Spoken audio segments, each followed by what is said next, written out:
In a world where war never ends, one man carries the weight of a generation, survivor of the battlefield, bringing you hard truths and hot lead, reviews from the locker, and trips to the meat grinder.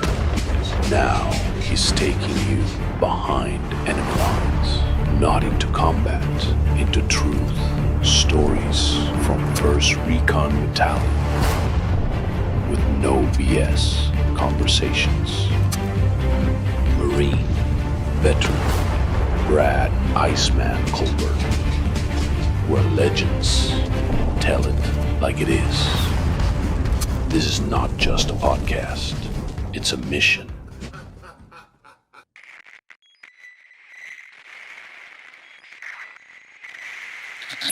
And then how did you react to that? What did you do? What was your response? He was also working at the VA at the time. So a lot of me getting into the system was through his help, Okay. which was great to have like a guide to get in there, and that like smoothed the way for me to get in.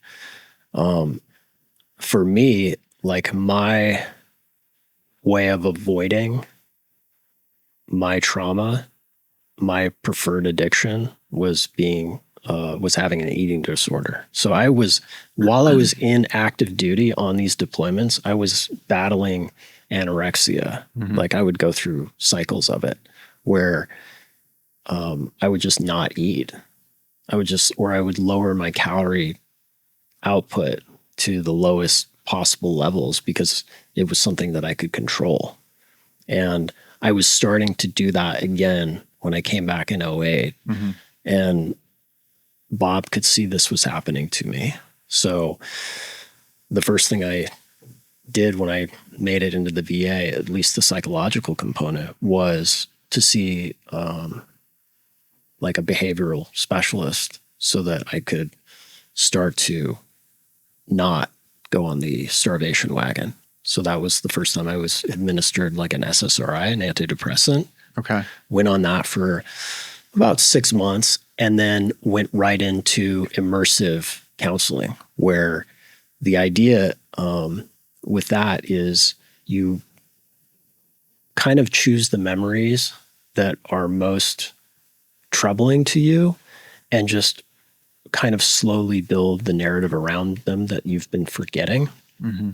So I sat with a counselor through probably the first like 5 months of 2009. And I felt better, like just having, especially also talking to Bob about it, and kind of getting, and I do kind of pick out some of the memories in the books, Mm-hmm. in the book that I kind of worked on, and just kind of crawling into that felt like I was going down the right track, and I was able to stop the progression of the eating disorder, and I've never gotten on it again. So that counseling and that work that I did worked, but it wasn't fixing everything. It wasn't fixing any of the other invisible wounds, or do you think that there are, when you say it didn't fix everything, Yeah. would you elaborate on that a bit? Because I didn't know what I know now, Yeah. which is I had PTSD, and you can't go through this experience and not come back with some amount of trauma unless you're a sociopath or you're missing parts of the brain or you have serious concussions and traumatic brain injuries, or you're carrying on board all of these different toxic materials that we were encountering on military bases in the United States, Mm-hmm. on the ship, in these burn pits that we talked about earlier, in all these different pollutants, dust that we're accumulating. And in fact, all three of these things are operating together at literal, like atomic and cellular levels within your body that will kind of distort how difficult or how bad the PTSD is, Mm-hmm. because maybe the bigger problem is the concussion. And maybe the problem with your PTSD, the reason you're not remembering enough, and that's first and foremost when it comes to trauma, you have to have a narrative of what happened and as detailed as you possibly can. Yeah. But if you have no long-term memory because of concussions or, as we're going to get into, a lot of lead exposure, which degrades your neurons that store long-term memory, then you're not going to be able to make that story. And the story is what allows you to go through this grief process. And the grief process is whatever it is going to be. Like, you might be angry, you might be sad, you might be silent. It's whatever you need to feel that you couldn't while we were on these deployments. I mean, this is what I was, I'm going to use this like metaphor that I was talking to AJ about in December. But when you especially have responsibilities in the fight and you're seeing your friends die or get wounded, or Iraqis just caught in the crossfire, you have a mission that you've got to carry out. So sometimes what you do is you sabotage what would normally be the grief process. Like when my brother took his life, I shut down. I let my life completely fall apart because that's what I was supposed to do. Like, I would sometimes go silent for days. Other times I would go in the woods and just scream and scream and scream. If I did that when we were in Iraq in 2004, I wouldn't be able to carry out the mission. Yeah. So you take these experiences and these feelings that you know you need to have and that are just growling at you, and you put them in a footlocker, just like in boot camp, and you lock that fucker up, and then you carry on. But then you're putting more and more things in the footlocker, and that is alive. It's you. It's part of your whole being, and it's just shaking, and it's wanting to break the lock. So you put fucking boot bands on top of it, and maybe rigger's tape on top of it. Yeah. And the problem with the longer that you sabotage that process is that it's going to find a way to leak back into your life. Even if you choose an addiction, which, hey, the one I chose was an eating disorder on the basis of having my mom having an eating disorder and my grandfather and my great-grandfather. This is like something that's been in my family for probably ever. It's just the way we chose to deal or not deal with our troubles. It's not that different from alcohol, which is the preferred method in the Marine Corps because it's legal, and the Marine Corps doesn't have a problem frowning on that. Yeah, it's socially acceptable, more so than LSD, mushrooms, marijuana, cocaine, or insert name of self-medicine here. Over the counter. Absolutely. But you can be a workaholic. That's another form. Or an adrenaline junkie. Or sex, or fill in the blank. Yeah. But the longer that you keep those things in the footlocker and don't let them out, they're going to have a more explosive way of blowing up in your life eventually, because they have to be dealt with. Your subconscious, this like hidden part of the brain, is where you're storing all of that. And I'm huge into Freud. So cancel me, fire me, whatever you're going to do. I think he was wrong on many things, but I think he was right when he described the power of the unconscious, and that that's where we're storing a lot of these traumas and troubles, along with like the body itself. But I was finally opening that footlocker when I got back, especially talking to Bob. So 2008, 2009, I'm opening it, I'm looking in there, and I feel like I'm starting to get better in my heart and my mind, but my body is continuing to fall apart. I've got the pain from falling through the roof. Yeah. And I had surgery on my right shoulder. I had a slap tear from that roof fall as well. But it's more that I'm also experiencing more allergies that I described earlier. And I've got a lot more fatigue going on. And as I said earlier, I typically have a photographic memory for place, and I start getting lost. And my friends are saying, you do not get lost, Alex. What the fuck is going on with you? So to kind of fast forwarding again from '08 to 2010, I'm feeling well enough that I'm like, okay, I'm going to go back to graduate school. I'm going to get on this academic rodeo that maybe I thought was going to come back into my life, but now is like here. Yeah. And even though it's going to be weird because fucking nobody's a veteran at all for the most part in the program that I picked. And Portland, Oregon, of all places, I know I'm going to go through total culture shock going up there from my ex-Mormon life in Salt Lake City, Utah. 100%. So ideological, geographic differences, socioeconomic, there's a whole host. For sure. Yeah. And then you've been to war and you're going to immerse yourself amongst people who recently graduated high school in some cases. That's right. So while I'm there, my brother and I get these similar symptoms where we're getting spots, we're getting like super fatigued. Sometimes we're sleeping like 15 hours a day and we wake up and we're exhausted. And that goes on for a couple weeks until I go and see my primary care physician at the VA at Portland at the main hospital up on the hill. They run some tests. Lo and behold, hey, you've got mononucleosis, the kissing disease. Mono. That we've all got. Yeah. And as a adult, well, just as a person, this stuff locks into your body and it just permanently becomes part of your DNA.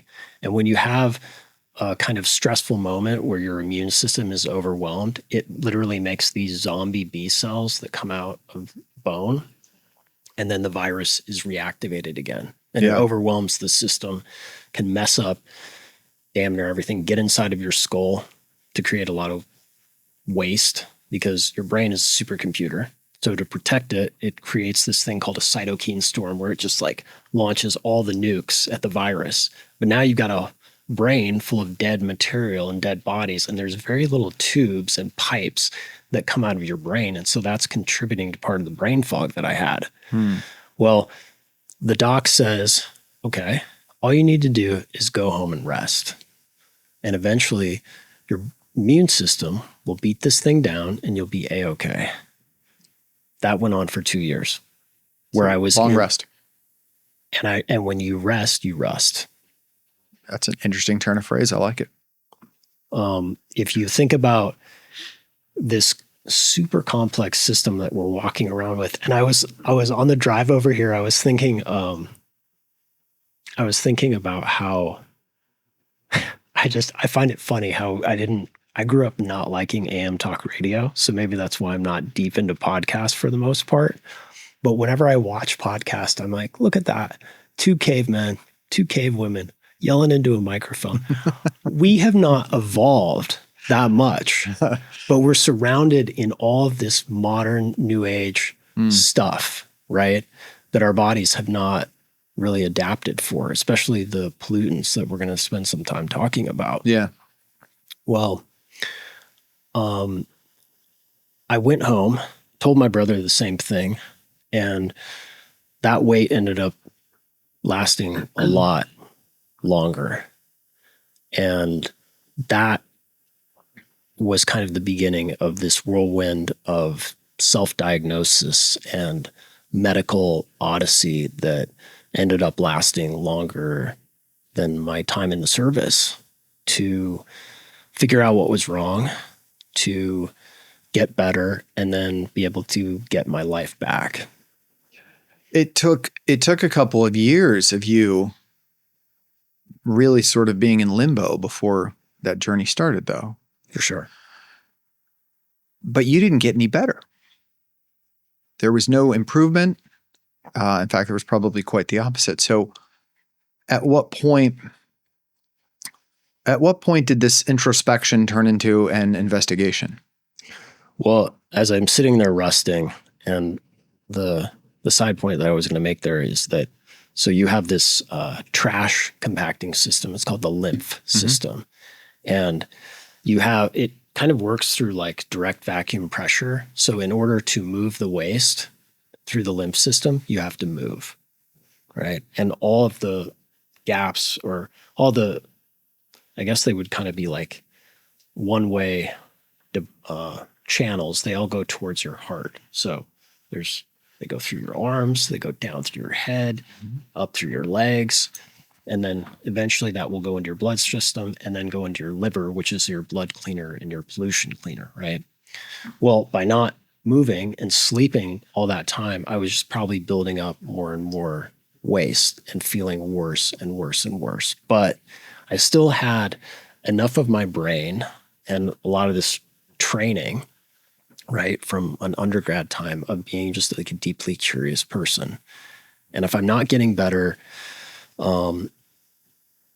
according to what the doc at the VA is saying, maybe there's something else going on. So I just start reading about mononucleosis and reading about mononucleosis in this wonderful world of the internet. There's just tons of sick people because there's so much chronic illness now that's out here in the world. And through that, I started learning about food allergies. Oh, and my food allergies are getting worse.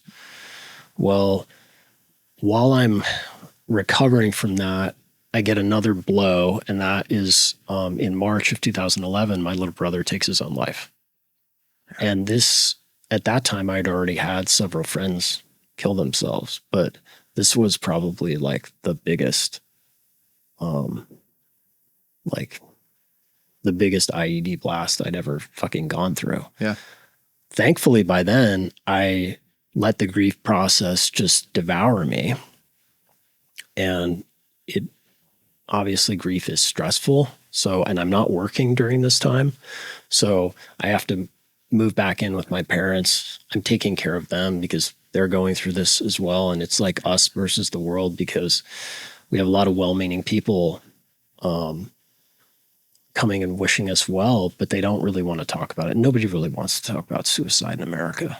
It's like this, I mean, we're still not willing to talk about sexual assault a lot, but we're much more willing to talk about sexual assault than we are suicide. It's just too dark. It's too ugly.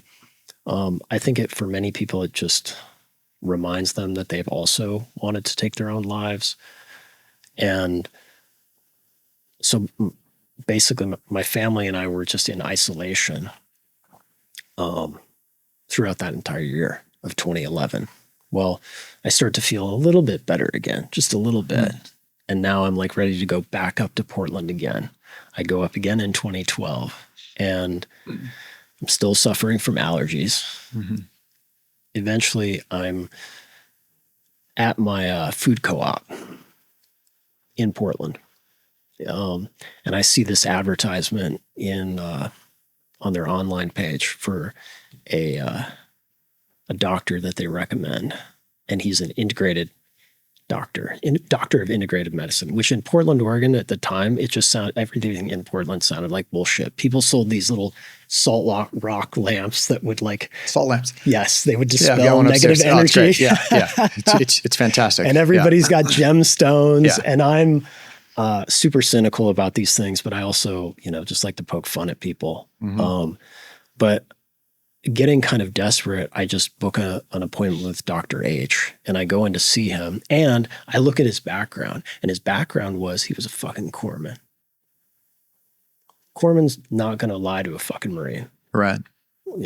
Especially outside of the service. Yeah. And I'm going to have that bond with him. And instead of just being your typical pre-med who only has so many biology classes, he had been a chemist before he became an MD. And so I'm like, okay, he's got a much different, maybe holistic view of the human body, and maybe that's going to help me out. So I go and see said doctor, who, by the way, is a quack. He's on a quack list, but I don't care. At the time, I'm desperate for a cure. I'm desperate for an answer about like all this multi-symptom stuff of fatigue, of allergies. I'm starting to get headaches. I'm losing memory. Like I said, my usual go-to is I know places, people, and things, and I'm starting to lose some of that. And at the time, I'm only, I'm 32. Shouldn't be happening. Yeah. So I go in to see him, and he makes a list of all the things that I'm eating, and then decides to do a whole bunch of food allergy tests, and it comes back Hey, I'm allergic to gluten. Okay. I'm allergic to dairy. I'm allergic to pineapple. I'm allergic to garlic. So we take all those things out, and I start to feel marginally a little bit better. Okay. This is a process of elimination for him. And the next thing he says is, this story sounds familiar to me. And he starts telling me a story about baseball. So I'm all ears because I'm a fucking baseball addict since I was a kid. And he had once worked in Florida before he came up to Oregon, and had been treating some single A, double A baseball players. And one of the coaches from the team came and talked to him. And he had these middle inning relievers who were just flamethrowers. They were throwing like mid and high 90s cheese. Well, halfway through the season, these guys couldn't throw the ball harder than like 40 miles an hour. Wow. So he's pleading with Doc H, can you tell me what's going on? Figure out what's wrong. Well, he talks to them, and again, process of elimination. He finds out what they're eating. Both of these ball players were eating tuna and marlin off the boat every day. Yeah. Well, filled with mercury. Filled no with doubt. mercury. Yeah. So he tests them for mercury poisoning, and lo and behold, using blood lead levels. So that's how much mercury they were getting exposed to, because typically when you measure heavy metals in your blood, unless you're around that thing in high amounts, it's not going to show up in your blood, because these things have half-lives, and your body has the ability through the liver to detoxify some of this stuff, right? Well, with those fish, and fish are unlike us, they can do something that's called methylation, which means they can take mercury into their bodies and it doesn't oxidize and destroy their cells. For you and me as cavemen, and the cave women as well. Very political. Correct. I love it.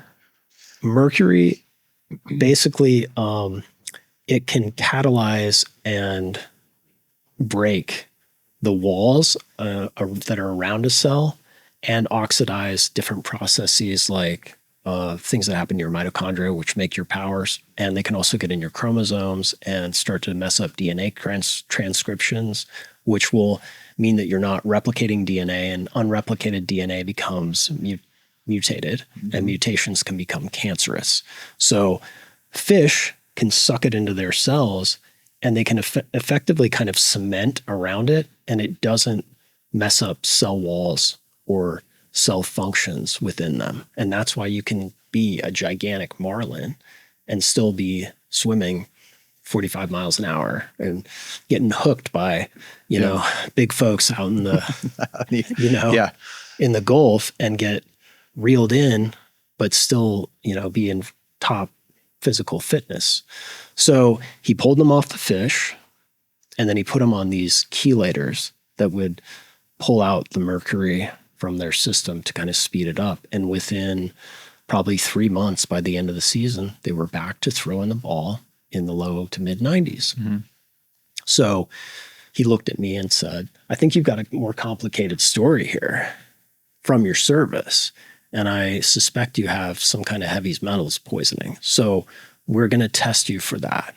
Okay. And I went on I write about this in the book, but I did what's called a challenge test. Nobody should do a challenge test. You're putting a whole bunch of this chelator in an IV bag and then flushing it into your system. The problem with that is you can move these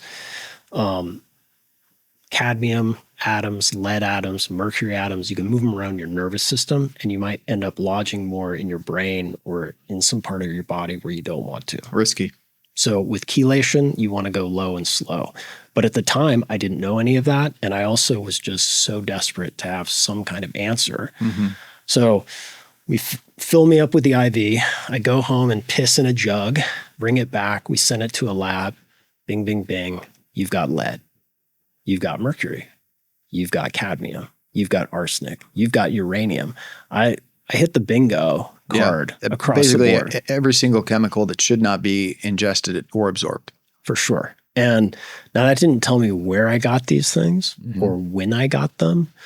But for me, that answered the question of like all of these different allergy problems migraine problems, memory problems since my service ended, or even during my service that I could remember. And that this was probably, his conclusion was, the reason I wasn't recovering quickly from my mononucleosis strike was the fact that these things were suppressing my immune system.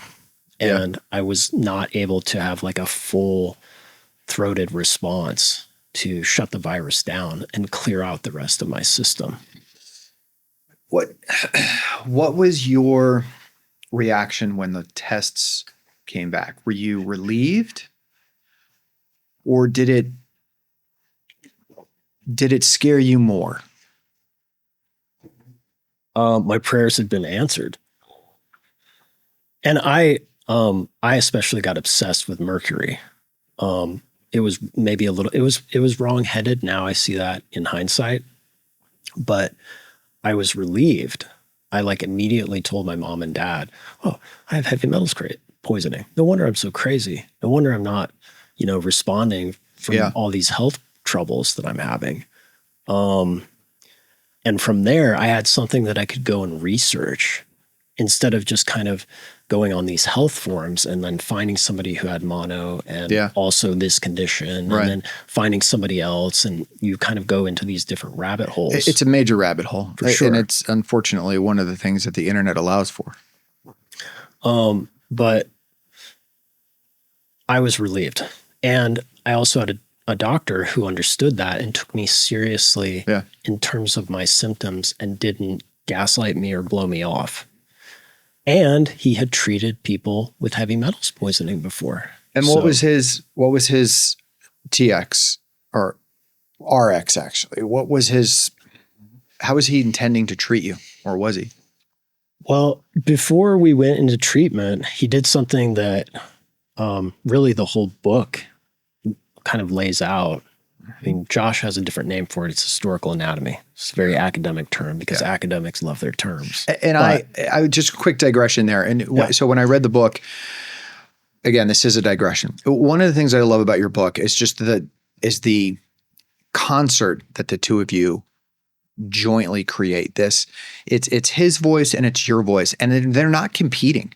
They're very much complementary. The narrative that it weaves is so engaging while informative. It is not bogged down in narrative, and it's not bogged down in academia. It is this beautiful symbiotic relationship between you and him. And it's what makes, in my opinion, your book so incredibly readable and stand alone from so many other narratives that are out there on either, the topic of medicine or the topic of veterans health or the topic of war. It didn't read like, this is a bro's experience of combat, because let's be honest, there's hundreds of those out there. And I'm sort of numb to them all. Yeah.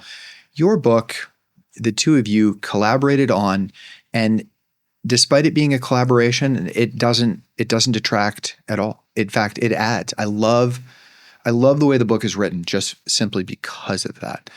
And his term that you just said, it's great. He says that other people have used it before. I don't know about that. I can't prove it one way or the other, but I love it.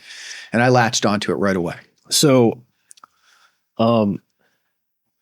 Doc H, you know how you typically go and you sit on the table that they can bend into different positions, and they have the sheet of paper that they put over the top. He pulled me off that, and he started drawing some things on the sheet because he was a very visual person like me. And what he drew up was a kind of a list of things that you needed to figure out. Okay, so Alex, you've got to like go back through your Marine Corps experience, but this time maybe put the pause button on, PTSD and falling through the roof. I just want you to think about things that you encountered, like different products. What bases were you on? How much tuna fish did I eat? I ate a lot of tuna fish. How much fish did I eat? I ate a lot of fish with the Iraqis because I was living with the Iraqis. So I ate fish right out of the Tigris River every other day. And, oh, by the way, there were bodies of Iraqis in the river, and the bodies were filled with mercury because Iraq has a long and brutal history with mercury poisoning. And this is all stuff that would kind of be building over time. But that was the first time that I was instructed to kind of think more about my service in terms of like the ground that I was walking on and the products instead of just the people and the orders and the fighting and the dying and the training. It's a very forensic way of looking at something, but it's not something that you and I are used to doing. When we talk about our experience in war, it's, oh, where did you serve? You know, what unit, what equipment did you have? What firefights were you in? Who do you know? Who did you lose? Et cetera, et cetera. Yeah. We're not ever asked to look through the lens of history quite this way. No. And it's, so historical anatomy, just to give you a quick definition, think about what happens when you go and see a medical doctor and you're in the waiting room and they bring out a sheet or 10 sheets. You conduct medical history, right? What do you put in medical history? No, if you ever suffered from high cholesterol, blood pressure, you know, it's all the biographical, but they don't ask anything other than that typically. Right. Yeah. So for us, since this book is a mix between science, memoir, and history, but we only have a subject of one. So we can't literally take me out back, open a burn pit, roast my face in it, then go to the gun range, fire 10,000 rounds, and then put me in a truck and go blow me up in the woods to replicate all the things that I experienced. So we're depending on studies of other people across time. Yep. And we're making assumptions that are scientific, but very loose. So we're doing our best in an era and in a moment where we don't have complete data, but that doesn't mean we don't have any data at all. Yeah. So historical anatomy would be taking that same medical history and putting it on steroids. So, okay, date of birth. When were you born? 1974. Okay, 1979. What was happening in the environment in the United States in the 1970s? A lot of DDT. Lead was legal in gasoline and paint. Yeah. So your date of birth isn't just the calendar year. Right. It's also what was on the environmental stage at and that then time. Where in America were you born? Were you living in suburbia? Were you living in an apartment? Right. Were you living in the projects? Were you living in the country? Were you on city water? Were you on well water? Did you live next to a power plant, a nuclear power plant, a coal-fired plant? Yep. Et cetera. Okay. Or if you are you a smoker? Yeah. Parents smoke. Yeah, exactly. Do you smoke weed? No. Well, where was the cigarette? You know, what factory did it come out of? And what happens to the tobacco on the farm? Same with weed. Like, where was the weed farm? Did they use fish out of the sea that were filled with mercury to grow the plant that now that you've smoked and you've inhaled some of the mercury?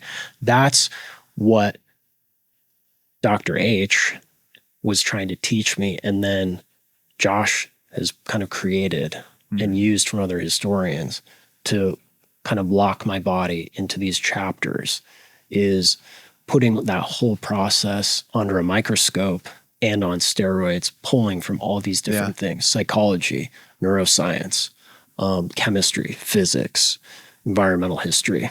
And I just don't think anybody's ever narrated something like that in such a way before. And No. If it wasn't so goddamn tragic, it would be an incredibly entertaining read. Your personal experiences, your historical thought, opinions and beliefs on what we did to that country, what got us into it, what failed to get us out of it, would have in and of itself been the basis for an amazing narrative. But it's layered on top of the human toll, one that's obviously intimately personable and unknowingly replicated. You're one individual who happened to have the cognizance to put all of this down on paper. You were lucky to pair up with Dr. H to be able to capture that information. But at the end of this story, which we're going to get to at some point, we're still left with the fact that there's probably an unknown number of people out there waiting to write that same story. For sure. Yeah. For sure. But let's continue on yours. he outlines sort of this chronology that you need to fill in. He gives you this outline. How long did you spend filling in those blanks, identifying time and place? I mean, that would take all the way up until publication of the book in last April, but it went quite quickly. I think it was within maybe 2 weeks that I had something to hold on to. And you got to remember, in the background, burn pits are a live wire subject throughout, like, especially after the drawdown from the surge in Afghanistan. Burn pits are like live wire, and it's become kind of the Agent Orange for our generation. And that there's no disputing that. But what you want to remember is if you get obsessed with burn pits, you're going to miss the rest of the burning forest for that one burning tree. Well, at the time, the VA has a project. It's called the Burn Pit Registry. I know it. I registered for it. Okay, excellent. So everybody should. And using that document that I got from Doc H, plus the fact that I kept journals the whole time that I was out there. So I knew where all the little fobs that we were at. It helped me kind of fill in the story even more. And then I submitted my stuff and just waited to see whatever would happen, because they have, in order to like bring legislation to bear, they were going to have folks submit materials so that they could do better research, and then maybe they could come up with a solution. So I added that into my list, and then making sure that I didn't get any more exposure to mercury. Well, I'm not eating fish at that time, but I do have mercury amalgams in my mouth. Your fillings. And having read a bunch of studies out of Denmark and Sweden and Norway, where they started banning fillings in the 1970s, Doc H looked at me and said, "You're probably going to have to get those removed."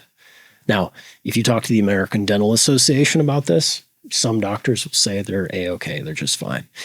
If you talk to some chemist, they'll say, is mercury a solid? Is it a vapor? Is it a liquid? It depends. It's the only liquid that is solid that's wet. It's nasty stuff. It is. Yeah. So I took that and just assumed, okay, my teeth are part of the problem, and I'm going to spend what little I have left of all my savings from these deployments, to have them removed. So I dropped out of graduate school a second time. And 2012 is when I had met Josh Howe. Josh is an environmental history professor at Reed College in Portland, Oregon. And being the sneaky ex-platoon sergeant that I am, when I applied to graduate school, I wanted to make sure that I got as much housing as possible so that I didn't have to work while I was in school. Because school can be hard, especially when my mind wasn't like fully up for everything. Like I was going to need extra time. And I was going to also work on a second degree in applied sciences and restoration, environmental restoration, because that's my like trade. That's my day job. So in order to go through both schools, I read the VA manual and figured out, hey, I can do that. They'll cover my housing. So in the daytime, I would go over to Portland Community College and work on that. And then in the afternoons, I would come and see Josh. Well, I'm going to drop out again. Doc H tells me that and says it'll probably take anywhere from like 2 to 4 years. But since I feel like I have an azimuth now, okay, I have to remove heavy metals from the body. That means I need to make sure that I'm not getting exposed to anything ever again. So I'm going to remove it from all my foods. I'm going to remove it from my mouth. I'm not shooting as much during that time just because it's not my job anymore. And I don't have access to tons of ammunition. And also shooting alone is no fun. You want to go and do things with other people to make it entertaining or just challenging. So shooting is off that list. I'm not fly fishing with lead weight and putting it in my mouth. I also have my water checked when I moved back to Salt Lake City, and lo and behold, that's where the uranium is at. Okay. Because it's naturally occurring in granite rock. That's how we get a lot of radon gas in Utah. It's got that radioactive half-life, and it's percolating through the rock, which then gets into the water. So I put in a reverse osmosis system to pull that out, and then just would go and buy, huge gallon-sized things of spring water. Yes. And then again, went deeper into the bowels of the internet and just like independent medicine to find a bunch of books by some would call him a quack. His name's Andrew Cutler. And he had pioneered mercury detox in this country in the late 90s. Detoxification from like different chemicals has been around forever. I mean, we've used activated charcoal to cure people for thousands of years at this point. But pharmaceutical chelators, that's like a new thing that comes out of the 20th century, which is also incidentally when we're starting to use more heavy metals in all these different products at higher and higher rates. So there's 3 different chelators that he kind of focused on. And I took his manuals as like gospel. And the more I read on him, the more I realized, okay, this is going to probably take me like 2 or 3 years to remove the mercury from my brain. Because by then I'm thinking, all right, maybe some of these short and long-term memory problems based on all the cadaver studies that they've done of people who were mercury poisoned and also lead poisoned are causing all my mind troubles. Mm-hmm. And if I can remove these things using this chelation protocol, and by the way, the book is not about how to do that process. Right. The book is ultimately a diagnosis of the problem, because even though Josh is a doctor of history, I'm not, neither of us are actual practicing medical physicians. So we can't tell you to do that. That might get us in a lawsuit, right? It could. But I think that if you read between the lines, you would understand that it is. It is both a diagnosis and a treatment. Absolutely. And I think what's more important is for us, we are after the correct diagnosis of the problem. Mm-hmm. Why is it that we have all of these veterans coming back with crazy chronic illnesses? We have people who have no history of asthma who suddenly have asthma. We have people with no history of glioblastomas, which is a very particular kind of brain cancer that they don't have in their families, getting them. We also know from a RAND study, RAND is a think tank out of Santa Monica. It came out of the Second World War. They were funded by, I think, Douglas Aircraft Manufacturing, and their think tanks are what drive foreign policy in this country. We can go somewhere else with that later. But RAND had done their own study and found that there were, in 2008, like 350,000 veterans coming out of Iraq and Afghanistan who had concussions and TBIs. And the Congressional Budget Office, damn near around the same time, said 25% of all veterans across the MOSs were coming back with concussions. And then we have PTSD. And then we have burn pits firing up and all these toxins. Yeah. So for Josh and I, we're seeing once again that these things are operating like a stool. And you are sitting atop that as a veteran of global war on terror. And in order to treat you, you have to treat all 3. You can't do these things in isolation. If you do, you might not be able to actually fix that very one leg without working on the other one and the third one. Mm-hmm. And that's our diagnosis of the problem. Why do we have veterans coming back with these complex troubles and injuries that are really hard to treat? It's probably, in our hypothesis, because all 3 of those things have happened to the veteran. And maybe not from the things that you think, because not everybody got blown up. That is true. But how many car crashes were you in? Yeah. How many times did you get hit in the face during McMAP training? Right. Parachute landings. How many doors have you blown off the hinges? Right. Yeah. that's a concussion blast. I mean, even shooting an AT-4 throwing a frag, if you think about Newton's second law. Oh, yeah. Yeah, there's a lot of Right. overpressure. There's a lot of things that, doesn't have to be roadside bomb. Yeah. And this part of your skull Yes. is Yeah. part of your brain, and Yeah. there's no helmet on your face. Right. So when you get a blast to your face, you're just like a fist to the face. You're adjusting some of the bones. And that may in turn be causing problems inside of your skull because maybe the waste isn't coming out and you're not getting enough nutrients or cerebral spinal fluid, or you've got a bad neck from Firewatch or wearing all this goddamn gear or sitting in the Amtrak for 3.5 fucking weeks, right?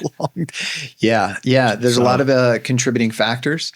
And there's a lot of,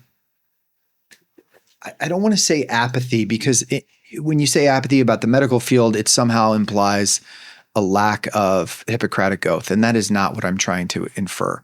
For sure. But I do feel that institutionally there is apathy. Yes. Towards these issues. I'd very much like to hear your story, or at least your experience individually about you versus the Veterans Administration and their take on what you presented to them as evidence of an injury that they're culpable for. So how did they take what you brought to them and how'd they respond to that? Well, I didn't put another application for disability in until 2015. It wasn't until long after I had met Dr. H and gotten the heavy metals diagnosis from him.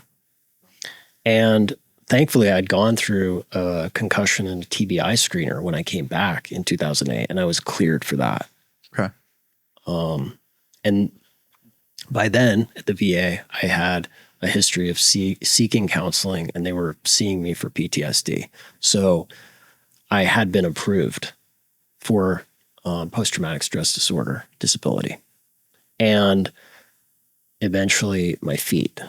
So with Bob Welsh's help, I did get 70% disability by that time. Eventually with Doc H, and I started seeing a nurse practitioner who specialized in heavy metals detox just because I needed somebody to talk to. I think that's more what anybody needs in chronic illness than anything else, is just somebody who will believe what they're going through. Because once I came out with that diagnosis from Doc H, and I started going and seeing my boys and just talking to, guys in our little, groups, people thought I was nuts. People thought I was the Mad Hatter. Why? Mercury poisoning. Are you crazy? Are you making these things up? Oh, by the way, Alex is the one who had an eating disorder. So he had a crazy relationship with food.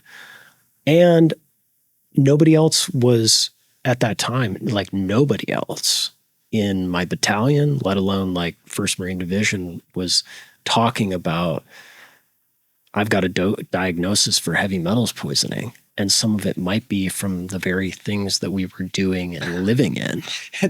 You didn't know Eric Cucker, nor would you, but a friend. Through friends of friends. Yep. Eric had a period where he had a piece of shrapnel that they did not remove from him. And he went through heavy metals poisoning because of it that leached into his bloodstream. All right. So he, the reason why I ask you why is because everybody thought the same thing about him, because unrelated to that, he had a lot of other things that were lambastic and wow, over the top behavior wise. And so nobody took it seriously. So it's ridiculous how holistically we can ignore something like this. But the nurse practitioner listened and helped. For sure. This is not like in the book, because if I started listing all the supplements and all the different treatments that I did, it would turn into a Reddit post, and it would kind of And we would, again, for the focus of the book, as I was saying earlier, we want to focus on the correct diagnosis of the problem. And when Josh approached me on doing this, we were both like, we're going to write an airport read. It better be under 300 pages. This is not an academic book. And it doesn't read like one. But you do quietly, without being conscious of it, it's all in there. Absolutely. It could easily be a textbook, if not for your narrative that's woven through it, which is, again, why I love it so much. So if I started including the miniature details of detox and all the supplements I was taking, that would just get us out of that 300-page range. Right. So eventually, as I'm slowly getting better over those years and I'm understanding more about burn pits, I have all these different doctors, from doc age to the nurse practitioner to my dentist, write a bunch of letters to the VA saying, okay, Alex had heavy metals poisoning, and so let's approve him for another stint of disability. Mm-hmm. I saw an environmental medical doctor at the VA when I submitted this paperwork, and he went through the stuff, and it was the first time I heard somebody mention, wow, this is a lot like Gulf War syndrome from somebody at the VA. But he looked at the data and he's like, well, it clearly shows that you did have some heavy metals poisoning. But herein lies the problem with trying to prove these things. Yeah. Whether it's in the life of a veteran or the life of any civilian here in the US of A or anybody on planet Earth, is atoms of toxins, whether they're natural, like mercury or lead, or things that we create, like things we're going to talk about, plastics and forever chemicals. They don't have a stamp date on them that says, I was created and I went into your body on 1st of January, 1986. Or where. Or where. The mechanism of absorption, all that stuff. So trying to prove these things is insanely difficult. And for the VA, this is all pre-PACT Act, which we're going to talk about, I'm sure, at the end. Before the PACT Act, you had to have monumental proof that the exact thing at the exact place, and you got a test at that time, could definitively prove you were exposed to it. Yeah. So even with all the evidence that I had jacketed together for that disability form, the VA came back and rejected it. Which is insane. It was, but it also wasn't surprising. No, hardly surprising, because they are a victim of their own, rules, their flow chart, their differential diagnosis, treatment tables, all of it. I get it. I can see why it happens, but it doesn't mean it's no less of an injustice. Well, I didn't take it so personally at that moment. I didn't even think I was going to get it. Okay. But I was just happy to be getting better in this whirlwind of chelation that I was doing. And as I marched back towards health, and your health is your wealth, like that saying it means exactly what it means. I was able to mount the horse one more time and go to graduate school for a third time. And this time I actually finished it. So in 2017, I start the process up again. I go back to Portland. I finish both of my degrees. And eventually that's when Josh sits me down in the fall of 2018 and says, we've got to write this book together. And I'm like, I know I've got to write this book together, because by then I'm convinced I'm not an aberration. Everybody from our generation, or anybody of any, whatever generational cohort you were, if you were downrange during that time, you were getting exposed to something. And maybe you didn't have the outcomes that I did based on your MOS or where you were at. Or just a fluke, just a 100 different coincidences that. For sure. Yeah.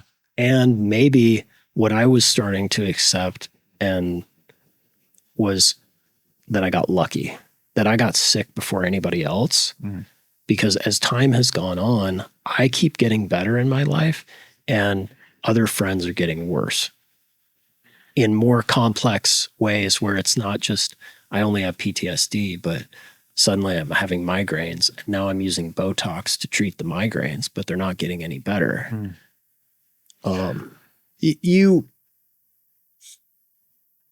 You're right in saying that it's probably transgenerational, but is it worse or better for those that served in Iraq or Afghanistan or Somalia or Nigeria there's plenty of places to choose from. I want to specifically get you to talk about why Iraq may or may not have been the worst place to wage war for you. Well, what I'm going to do is make sure that I don't, forget about the Iraqis or the Afghans or anybody who lives there, because many of these pollutants we're going to talk about, they're just native to being there. So a lot of Iraqis have warbody experiences. I think what makes Iraq so wicked is how many wars have been fought in Iraq. Okay, like as a student of history? Well, like where do we want to go? So, Afghanistan is referred to as graveyard of empires, right? Yeah. So is Iraq. Iraq was the empire of the Assyrians, the Babylonians, Alexander the Great, the Romans. Then for a long time, it was the Ottoman Turks. World War I, the British invade, and then the British make Iraq a colony. Mm-hmm. Then the Iraqis finally get their sovereignty, but under Saddam Hussein, who thinks of himself sometimes as like an emperor, sometimes as a socialist, sometimes, he was a novelist. He was a creative lunatic, is what he was. He invaded his neighbor, Iran, and they fought an 8-year, just absolutely bloody war. And I have inside baseball on this because when I was an advisor to the Iraqis, a lot of my senior Arifs, like senior sergeants, they would tell me bedtime tales of fucking fighting the Iran war. And I was like, this sounds like shit out of the First World War. Like waves of killing people, chemical weapons that they were firing. And the United States was funding both sides. The Israelis were funding the Iranian side. And they had small tech weaponry, like human bodies strapped with explosives, children running at Iraqi gunpoints, all the way up to tanks and huge missiles. So they're blowing up all of these tanks, and these tanks are made of all kinds of goodies. Fuels, a blat of armor, all kinds of depleted uranium. Yeah. And that material is being blown up into little and smaller components that are mixing with all of the dust that is in Iraq. Mm-hmm. Then we have the Kuwait War that another generation went through. Short and violent, but the amount of destruction that was done in Kuwait, especially to the Iraqi army, took more of that material and blew it up into the atmosphere and settled down in the dust. And pieces of heavy metal that break down into smaller components, they're going to cling to pieces of dirt. Well, Iraq is a dusty place. Oh, yeah. It has been,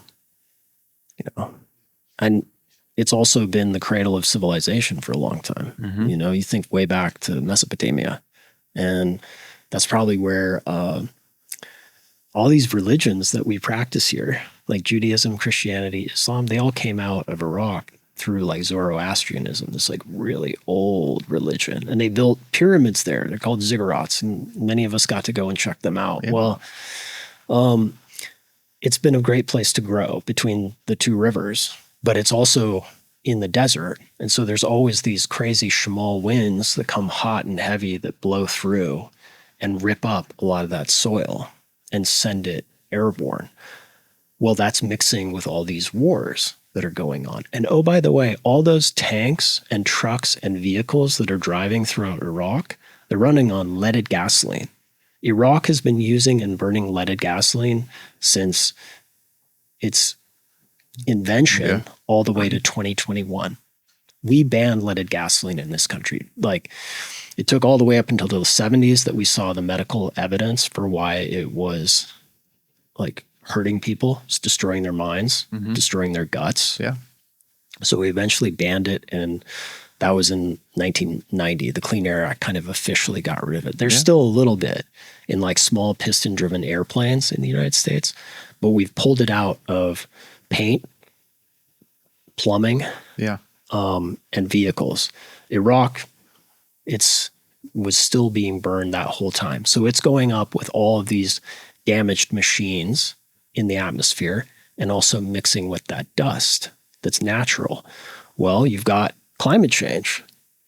And as Iraq is sitting like right in that place right along the equator, it's called the Tropic of Cancer. If you look like on a globe, that area of the earth during climate change is getting drier and hotter. And Iraq is also using more and more water and getting less from Syria. So that means more dust. Yeah. So more dust clinging to more lead, clinging to more mercury atoms. And then we throw in these massive burn pits. Like the occupation, I wasn't in Afghanistan, so I can only depend on what accounts that you guys have comparatively about just how much bigger the footprint was of the United States military in Iraq versus Afghanistan. Mm-hmm. It's, from all accounts I've heard, it was much, much bigger and much bigger burn pits. So when you mix in all of that together, it makes it just an exceedingly likely place that you're going to have lung problems. And everybody we know was coughing on something or sneezing up something, you know?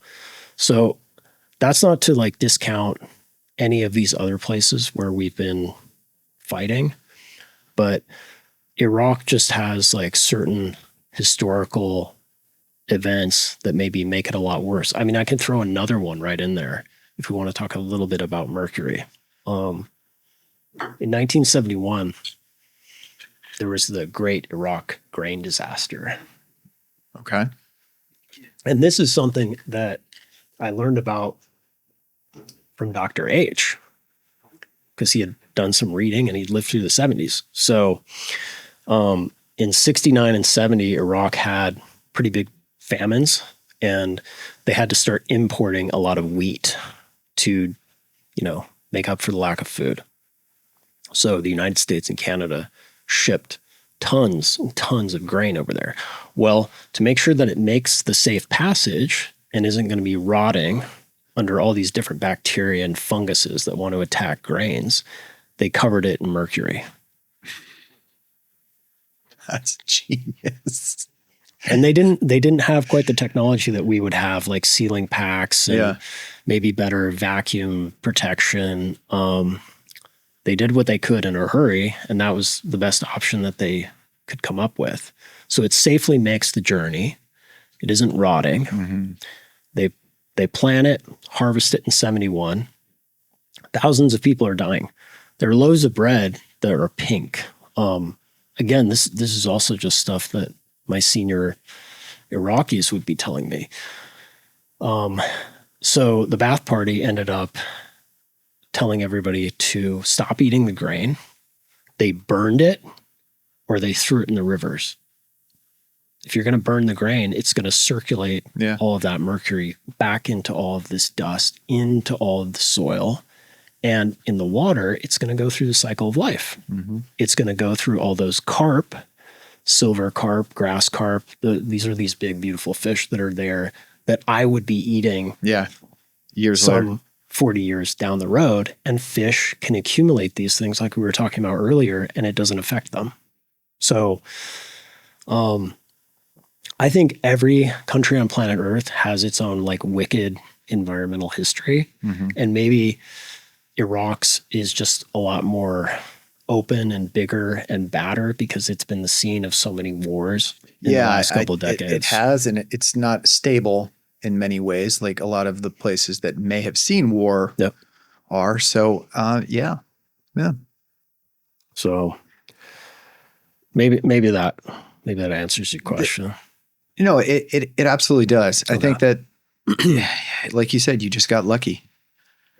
You spent an inordinate amount of time being at the epicenter of conflict for the planet at a period in history where we were ignorant enough to dump the worst things imaginable and technological enough to say it's not our problem.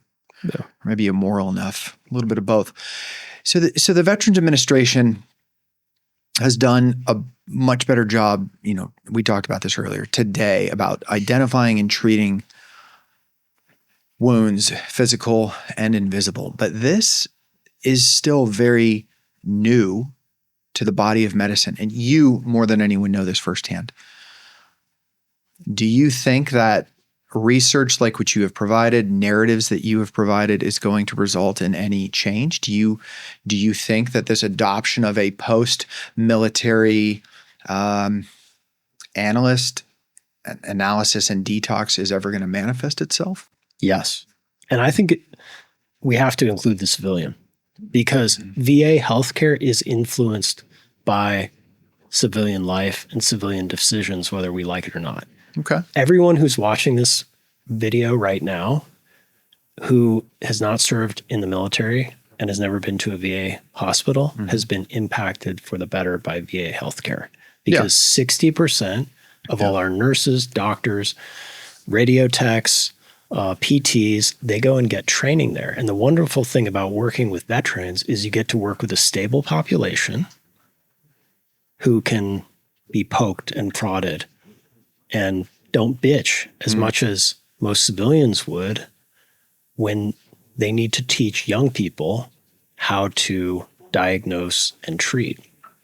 The VA also was the first healthcare system in this country to use digital record keeping in open source coding, which was like Vista coding in the late 1970s. So we have better medical records than the civilian sector. We've also invented nicotine patches, the hepatitis, I think, B vaccine. We've done a lot of work on MRIs. What the VA does, and does well, and I laughed at it when I first heard the name, integrated medicine. But integrated medicine really does say, we're not going to silo things and treat PTSD over here at one doctor and brain trauma over here at another clinic and toxicants over at this one. We're going to work you together in the system, because often they have panels that are assigned to veterans. And those panels will sit down and say, okay, you're going to take psychology, but this psychologist needs to talk to the toxicologist, and the toxicologist needs to talk to the concussion person. The way that private medicine is set up right now is specialization and division of labor, whether we like that or not. Things have to be in network. That's what they call it, according to Medicare and Medicaid and Obamacare, right? I also say that not just because of the structure, but I had an ear infection last month, and I went and saw my primary care physician 2 weeks ago, got some antibiotics to clear it up, and she said, this book has changed the way that she's treating veterans. That, for me, is like the target that I'm trying to hit. Yeah.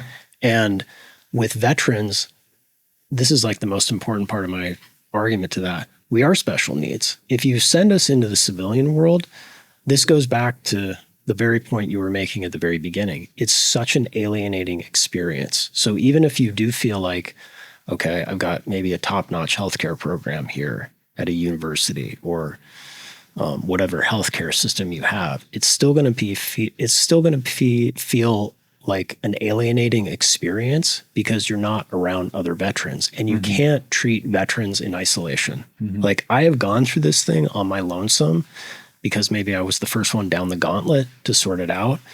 But a lot of the best like care that I've gotten through the VA, and even like my own platoon and my own battalion, is communal.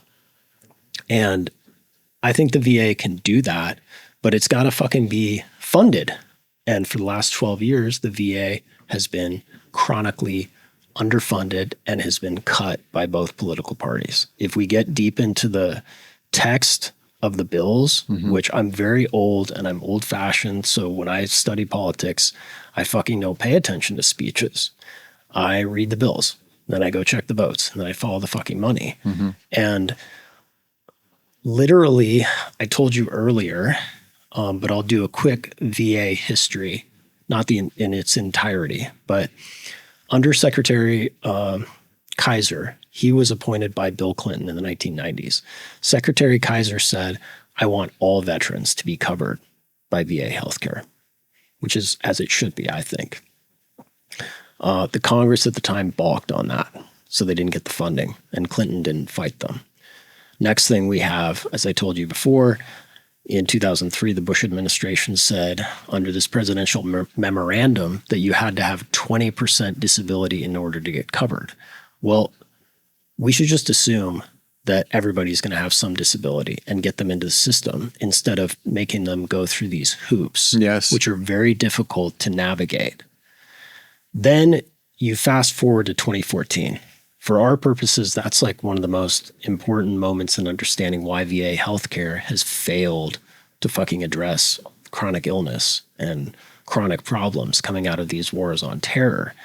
That year, Bernie Sanders, an independent socialist from Vermont, you may have heard of him, he came into the Congress and he's been a heavy hitter for veterans. You can say what you like about him. You can disagree with his politics. That's fine. But one thing that you can't dispute is he has gone to bat for veterans for a long fucking time. In the 1990s, when a lot of doctors and Congress members were dismissing Gulf War syndrome, he was there batting for those guys, saying something else is happening here and we need to figure it out. Well, he presented his own findings and found that the VA was being shortchanged by like $26 billion. It's a lot. It's a lot. Yeah. You do a lot with that. But considering how much we have spent on these wars, often unaccounted for, treating veterans has to be included in part of any, I think, war that we start. We just have to assume that there's going to be war bodies, because the environments we're fighting in now are not just, caves and they're not forests. antiseptic. No, they're filled with all these different products that we've been creating. And especially if we're fighting insurgencies in civilian villages and towns and cities, a lot of that material, even with our best judgment and attempts to minimize damage, is going to create some kind of blowback for the veterans themselves. So I think they should be allocating that when they declare wars. At any rate, I'm giving this homework, and I got a book that I can recommend that you guys can read so that you can not take me simply at my own word, because I want you to do your research on these things. But Sanders went to the Congress and said, okay, we need to fund that. And everybody balked at the price tag. Eventually, there was a piece of legislation that came out that year because there was a scandal at a VA in Arizona. I remember that. VA Shinseki, right? I remember that. And he had to fall on his sword. This is under the Obama administration.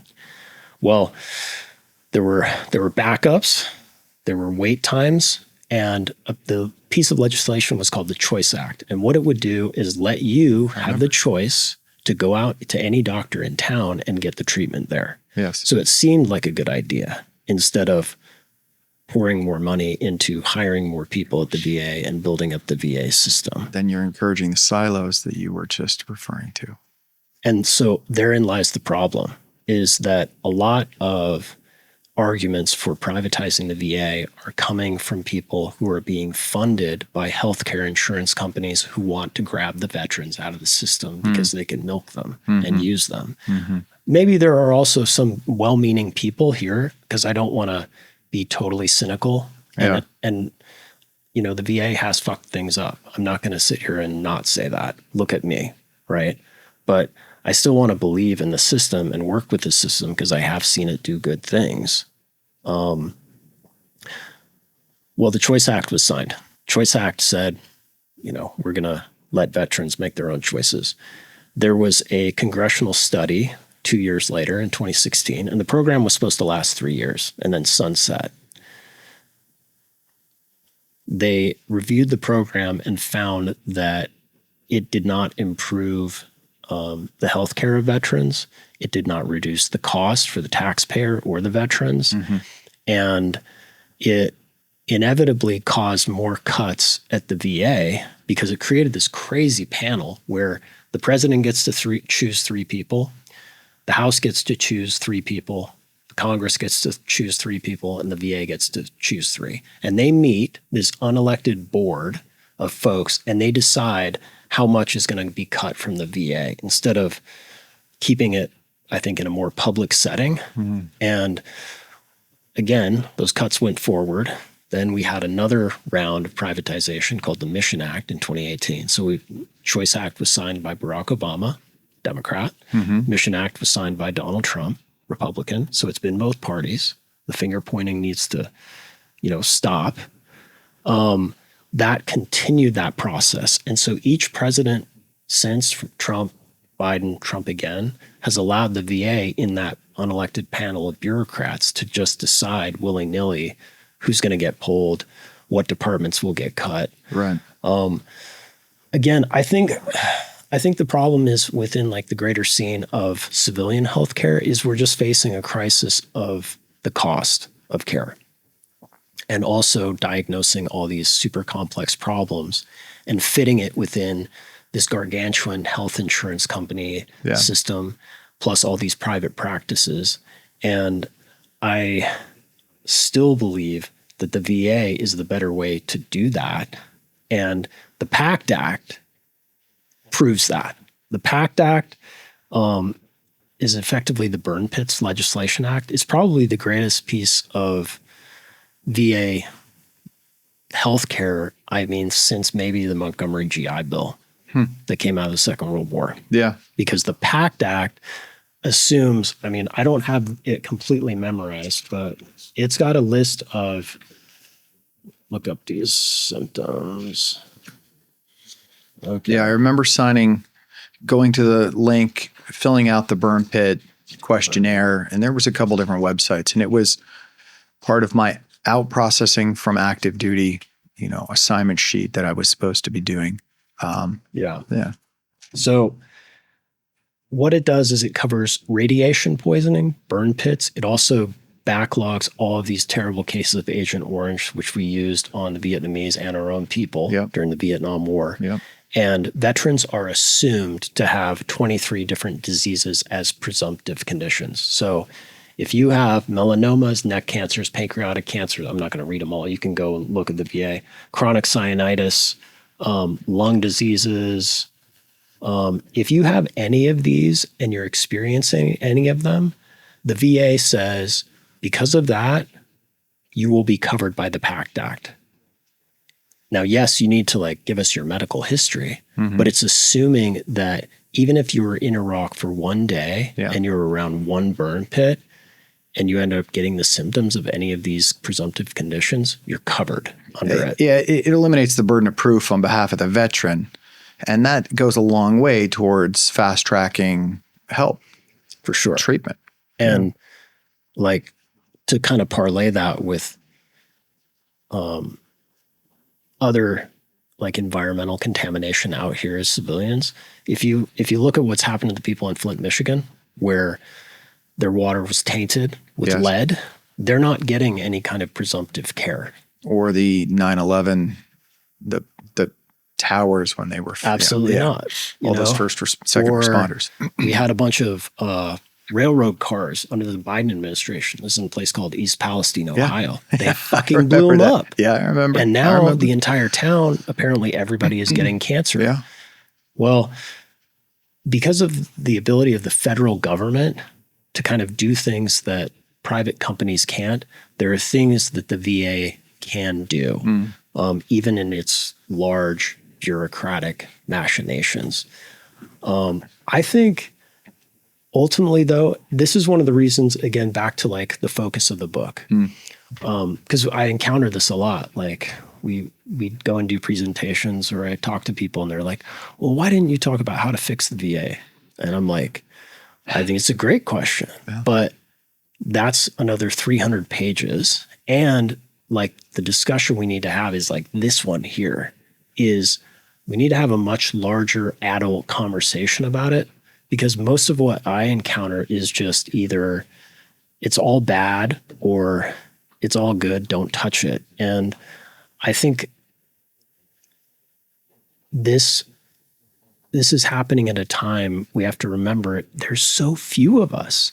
Less than 1% of Americans want to serve in the military. Yeah, exactly. It's the lowest it's ever been per capita in a history of our society. So this also explains why so much of this VA healthcare system, which was built up after the Second World War in massive amounts because there were so many of those guys, is now a lot of, in an era where we are deeply in debt for a variety of different reasons. I think one of the biggest is the Pentagon and these military misadventures we've been going on. But there's also domestic funding and overspending, right? In this period of like tight margins and what can we do about the deficit, if we don't service that big of a veteran population, then why do we need to have so many people? And why do we need to keep so many hospitals open? It's a legit question, but in making those cuts, people are forgetting like how widespread veterans are across the country, and that maybe we need to expand our vision of exactly what we want the VA to do. And that's something that I have yet to see come out of any real, I don't see this in any of the politicians of any political party. And I don't see it amongst a lot of veterans. There are some like disabled American veterans, but so far, nobody's like stepped into the breach to say, okay, what should VA healthcare be for the 21st century? Yes. Who's going to get covered? I mean, we're kind of spitballing here now, but one thing that I was thinking about on the plane ride over here was I would like to cover all veterans with 1 day in the service because of the complexity of injuries. But I also look at veteran families who lived on these bases, and got exposed to many of these things. You can't drink the water at certain military installations. Absolutely, you can't. They provide bottled water, or they have massive filtration. Right up at the point of service. What about remember all the lawsuits about Camp Lejeune, and if you lived or served at Camp Lejeune between these years, you're eligible for this class action lawsuits. And Camp Pendleton is about to be a class action lawsuit, by the way.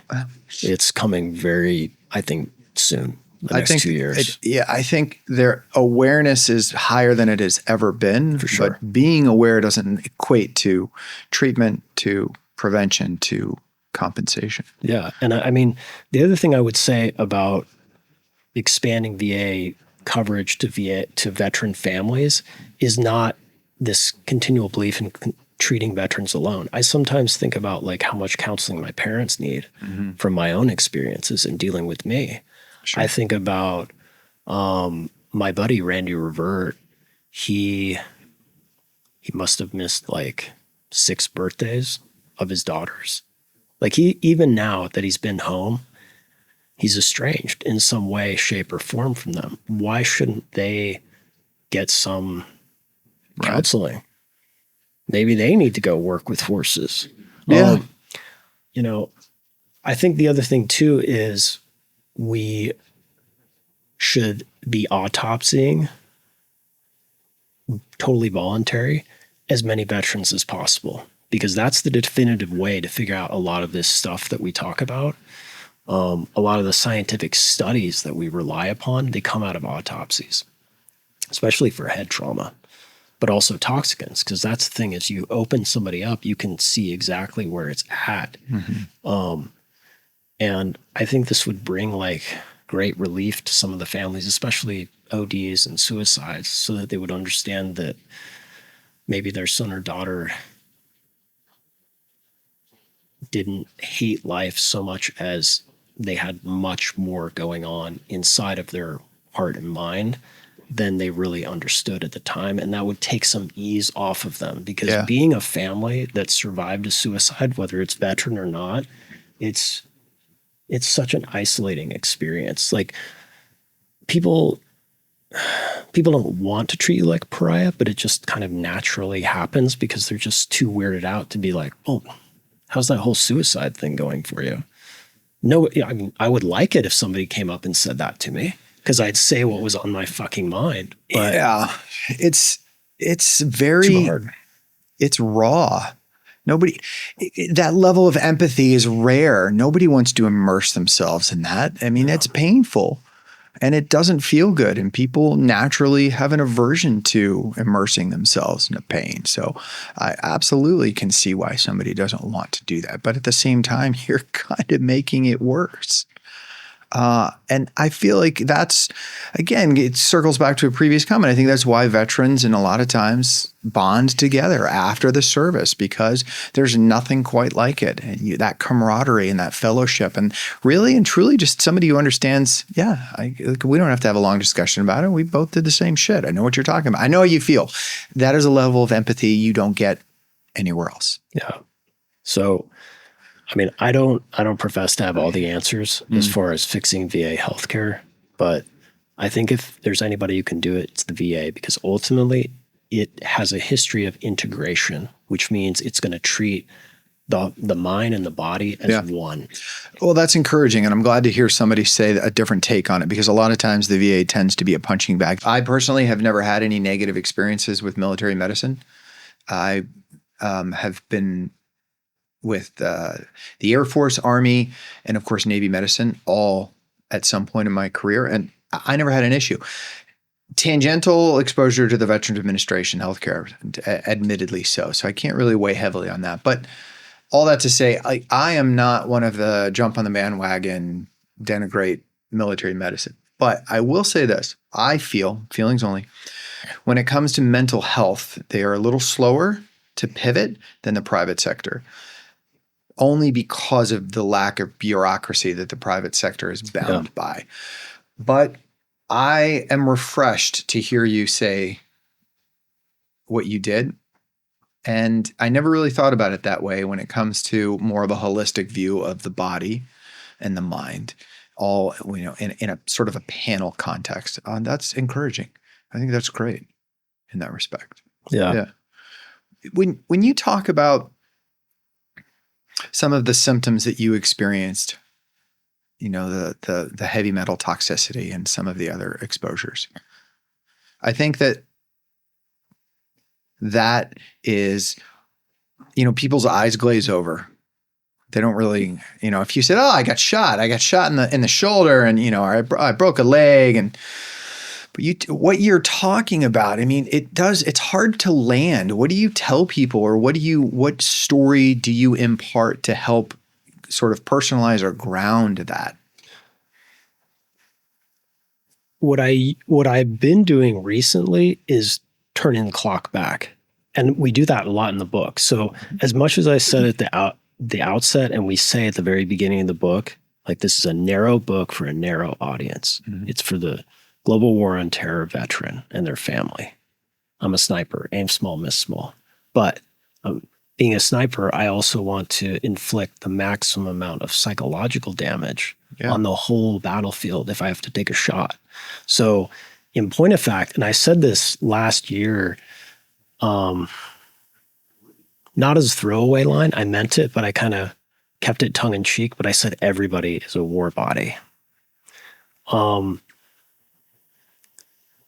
Everybody has concussions, everybody has trauma, and everybody has toxic exposure. It's just, I probably had, and we probably have, more extreme levels of that than what you would experience as a civilian. Mm-hmm.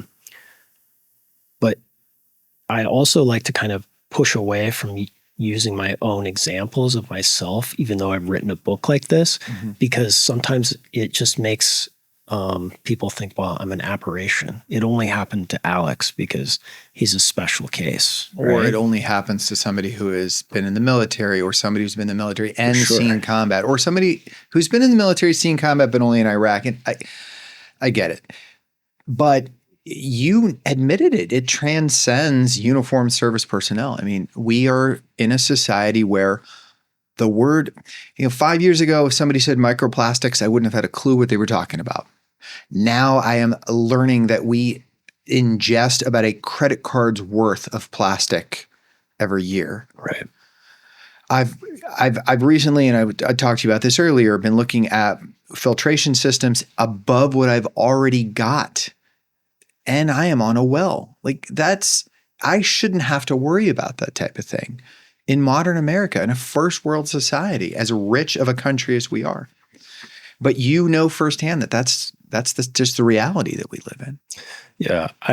When I was driving down through the countryside today, I was actually thinking about Sherman's March to the Sea. Do you remember that from high school or grade school? I remember it. Okay. So once upon a time, William Tecumseh Sherman, he's one of the commanding generals of the Union Army, and he's ordered to effectively burn sections of Georgia to the ground on the way to Savannah as a way to kind of break the back of, I can't remember which general was fighting down here that he was headed off against. But if we had been right here where we're sitting, or maybe close by, the air would have been filled with bloody plumes of fire. Now, most of that would have been maybe forest, maybe crops. Yeah. But think about what was in those homes in the 1860s. Yeah. Leaded. Pewter.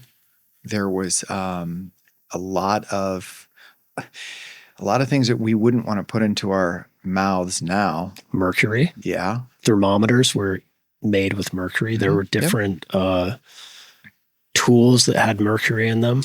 Yeah. A lot leaded of lead. glass. Yep, leaded glass. I don't know about the paint. I'm not sure about that either. Yeah.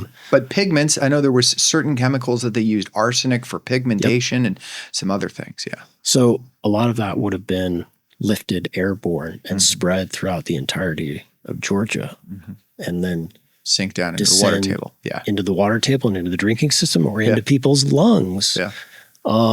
And then you change their DNA, and then they have children. And then they were blowing up all the railroads. They called them Sherman neckties. They would just blow them up, and the rails would be like 10 feet high, and they'd be twisted up like that. Think about the amount of gunpowder and lead primer used to do all that, plus all the shells that they were firing. It's a similar experience, even though it's maybe on a lesser scale than fast forward to the First World War.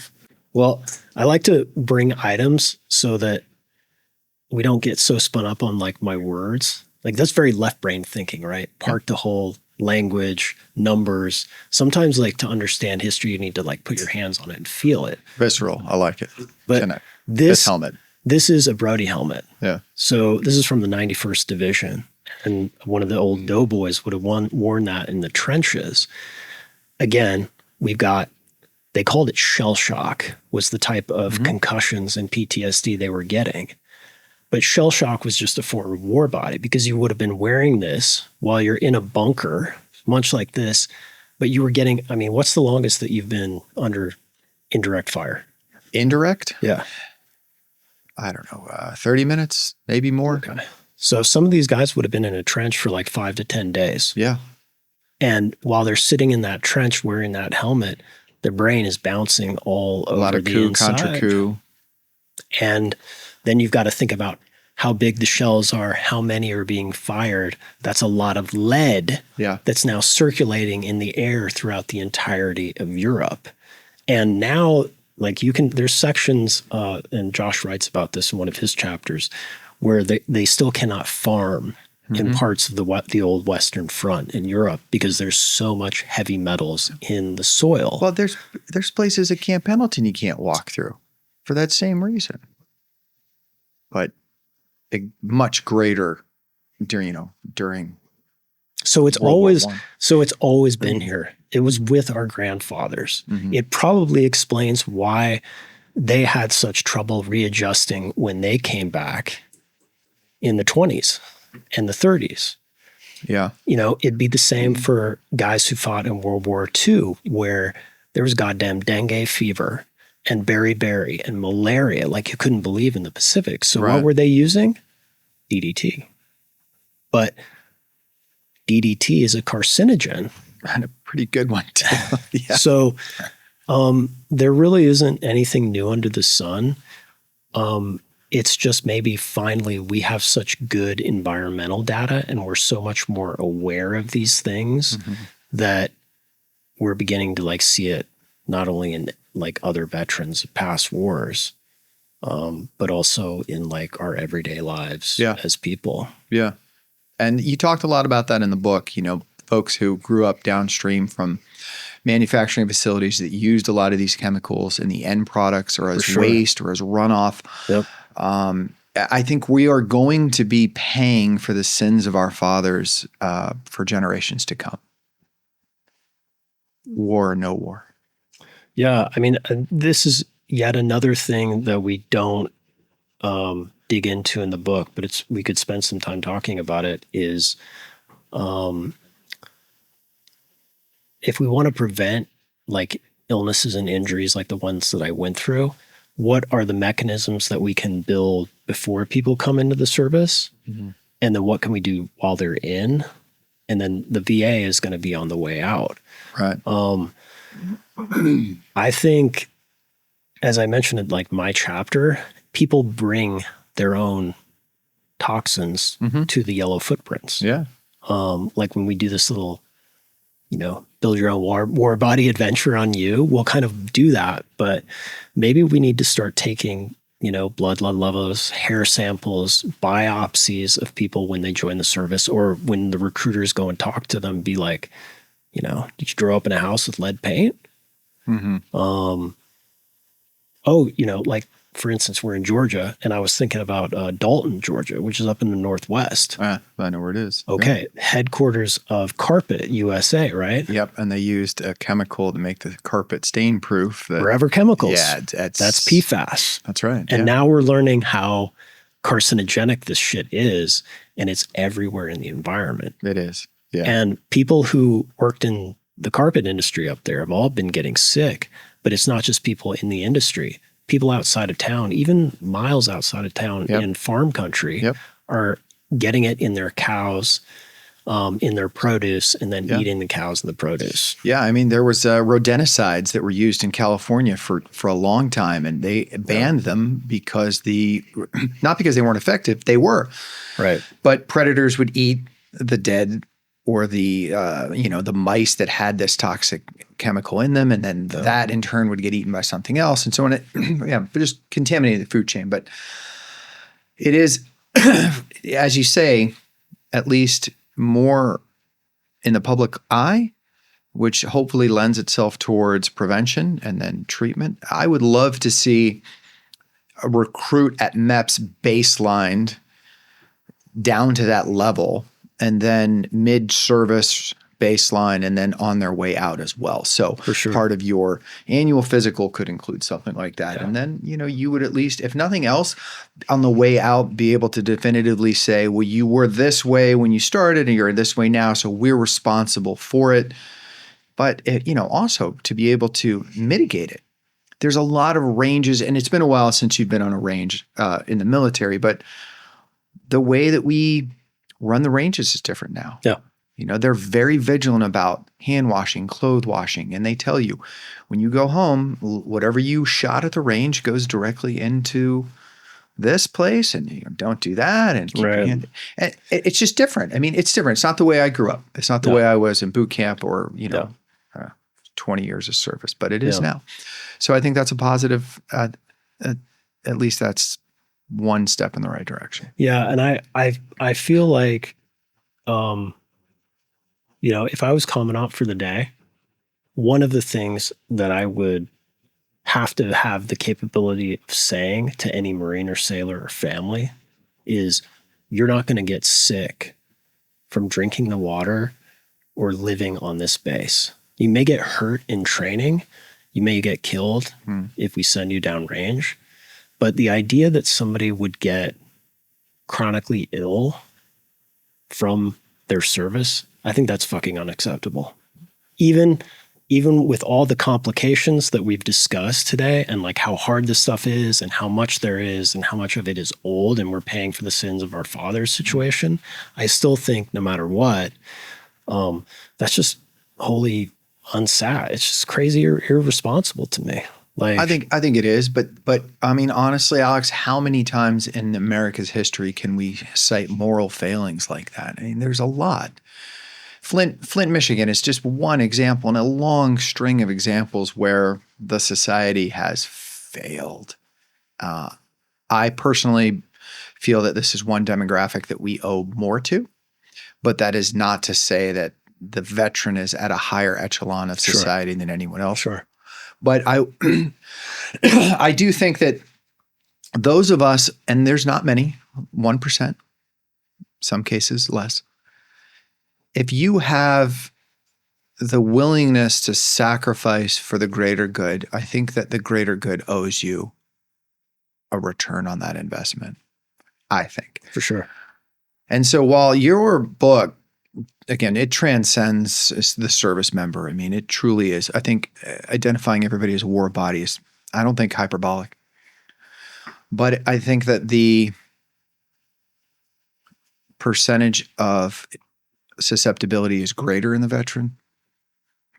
And I think that that body of work that you have written, that book, I think it should be read in a lot more circles. I'd like to see that by a lot of the policymakers and the decision makers. So would I. I mean, I'm telling you what, if you don't clean up these military bases, if you don't start like taking care of this generation that we believe fits into this hypothesis, like you and me, recruiting is going to even get fucking harder for all the branches, because somebody's going to watch this podcast who's 18 and maybe they were thinking about going in, but this may have just maybe not intentionally just pushed them away from making that decision. And we want good people. We do. And right? this generation is the smartest generation we've ever had. For sure. They're tech savvy. They're in tune. Yeah. They're much more media friendly.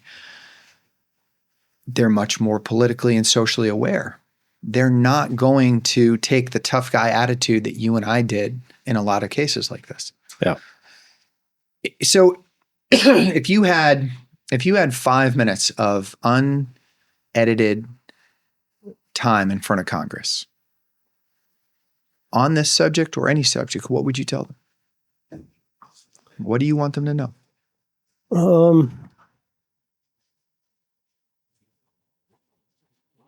I mean, the cost of war is forever. When you sign people up for this job, you're guaranteeing that you're going to have to take care of them in some shape, way, or form. And I think that's part of the commitment that we've had. So you break it, you buy it. For sure. And this is a commitment I think we've had all the way back to the revolution. We haven't lived up to it all the time. Okay.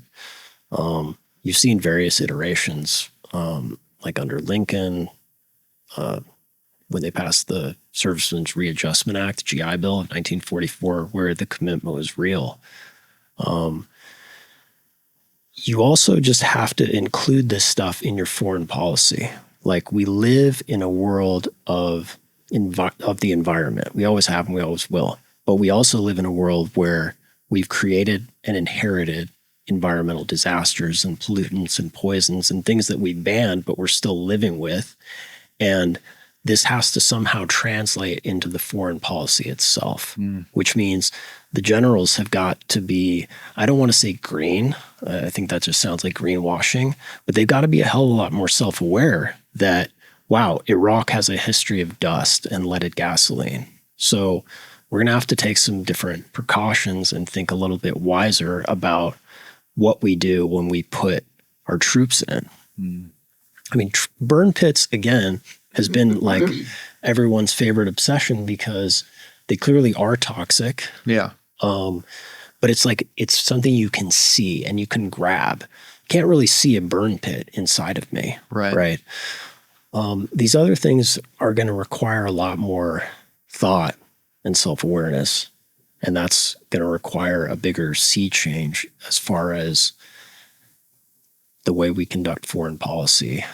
And unfortunately, our foreign policy for, God, certainly our lifetimes, maybe going back further, has been one of less and less suits and more uniforms. We don't really have a policy of restraint. We're depending more and more on the military to figure out what we're doing out here in the world.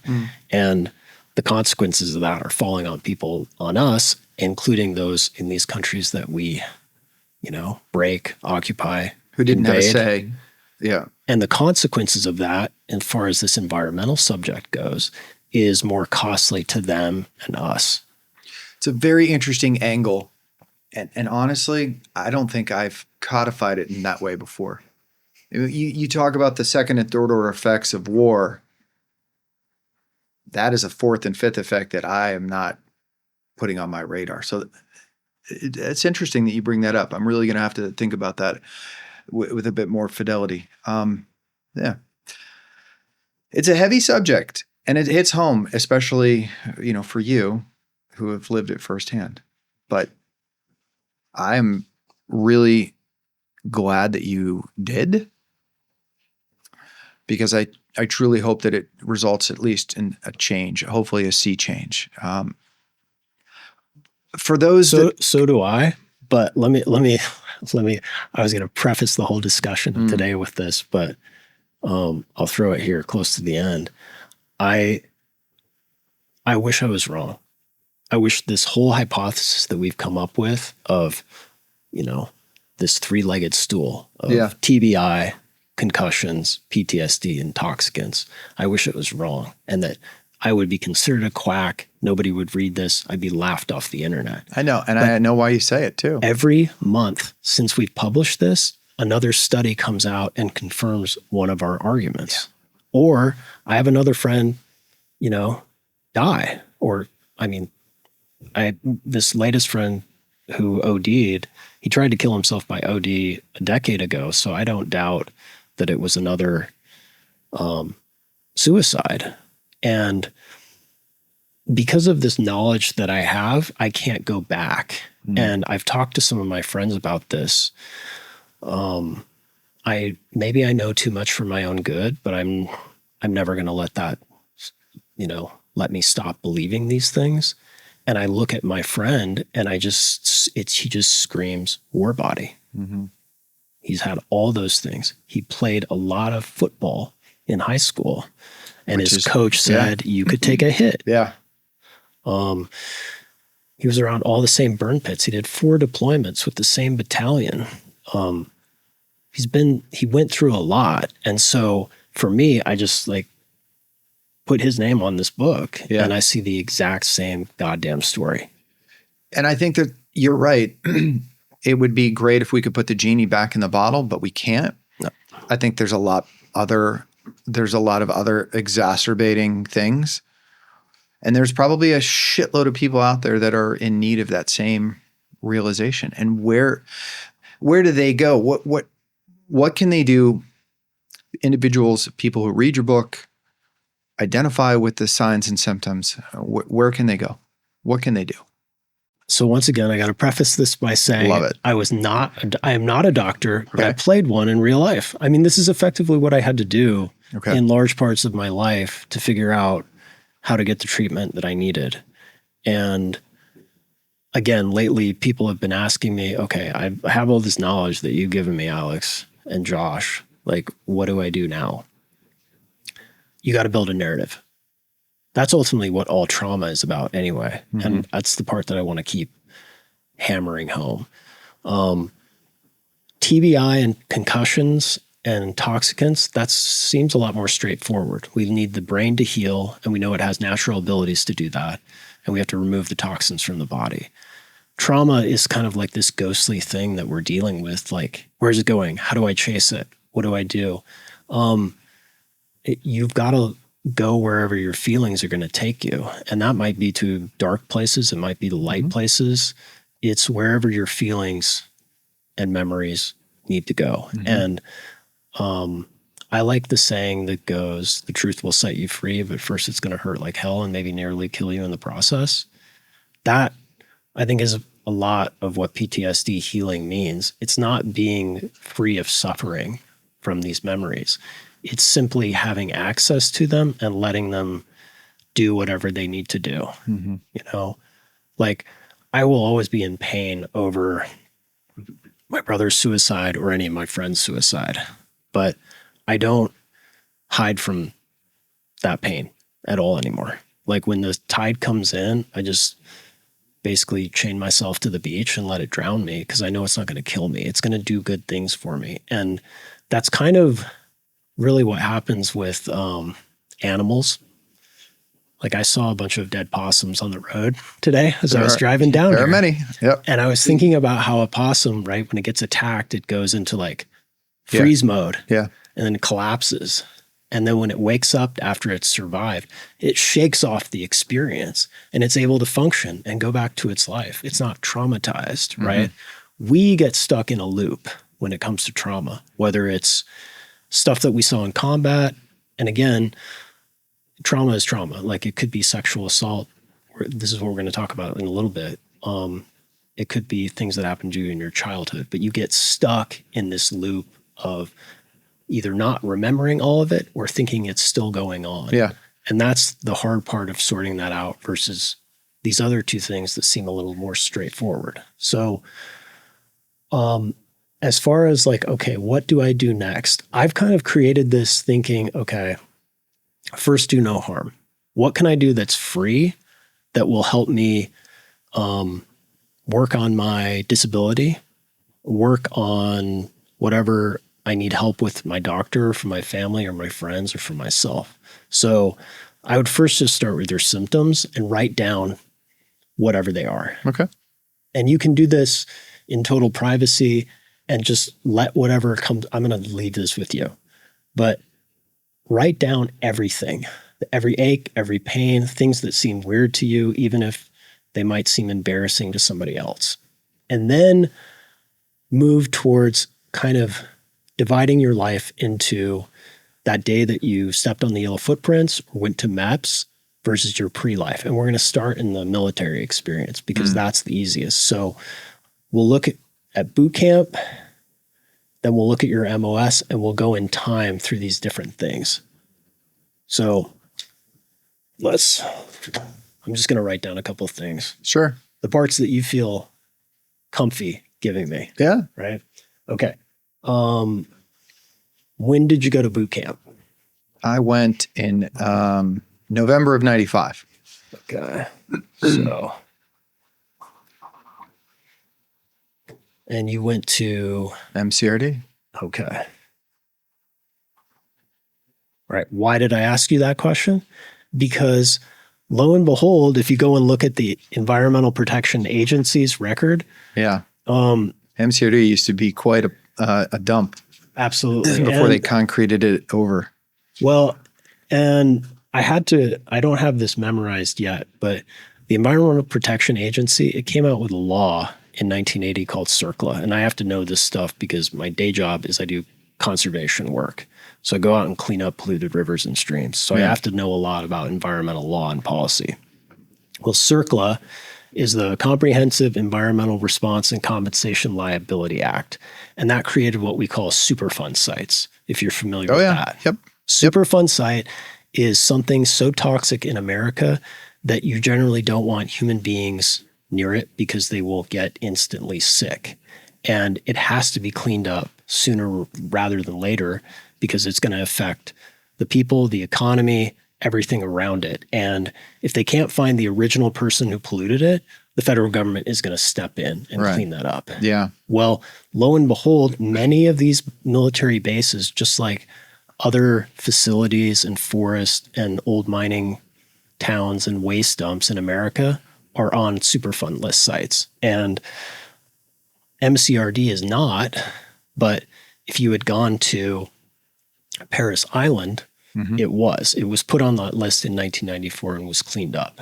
And the way I kind of look at this whole, mark my Warbody and follow me through place and time is to just assume if you were on that base that you got the worst of the contaminants. Just go with this. This is not legally binding. It's not going to go into the medical record. This is just going to help you like root yourself in, where do I go next? In your investigation. Because we're not going to go to testing yet. Right. First, you want to figure out where I was and what I might got exposed to, which might help you in the testing. So it's more kind of a process of deducting things. So, okay, you went to MCRD San Diego. Yep. So you weren't in a Superfund site. 1195, okay, they're not using lead in gasoline anymore, but you are at that airport where there's planes landing all the time and blowing all that exhaust in your face. Okay, what MOS were you? 0311 and then 0321. Okay. So that's going to help us when we talk about exposures, head injuries, trauma. And then when did you get out of the service again? October of 16. October 16, yeah. Okay. Now, the next thing that I would do is go through your military history and just go marking every military base that you were on in time. Because once again, a lot of these military bases, I looked at this, I don't know anything about El Toro that was closed in 99. Oh, yeah. It was where it is. Insanely polluted place in Southern California. I've been there. I wasn't stationed there, but I have walked the ground and done some observational operations there. So you went straight up to Pendleton, right? Nope. No, I went to Okinawa. Okay. Which camp were you on? Schwab. Guys, Schwab on the list.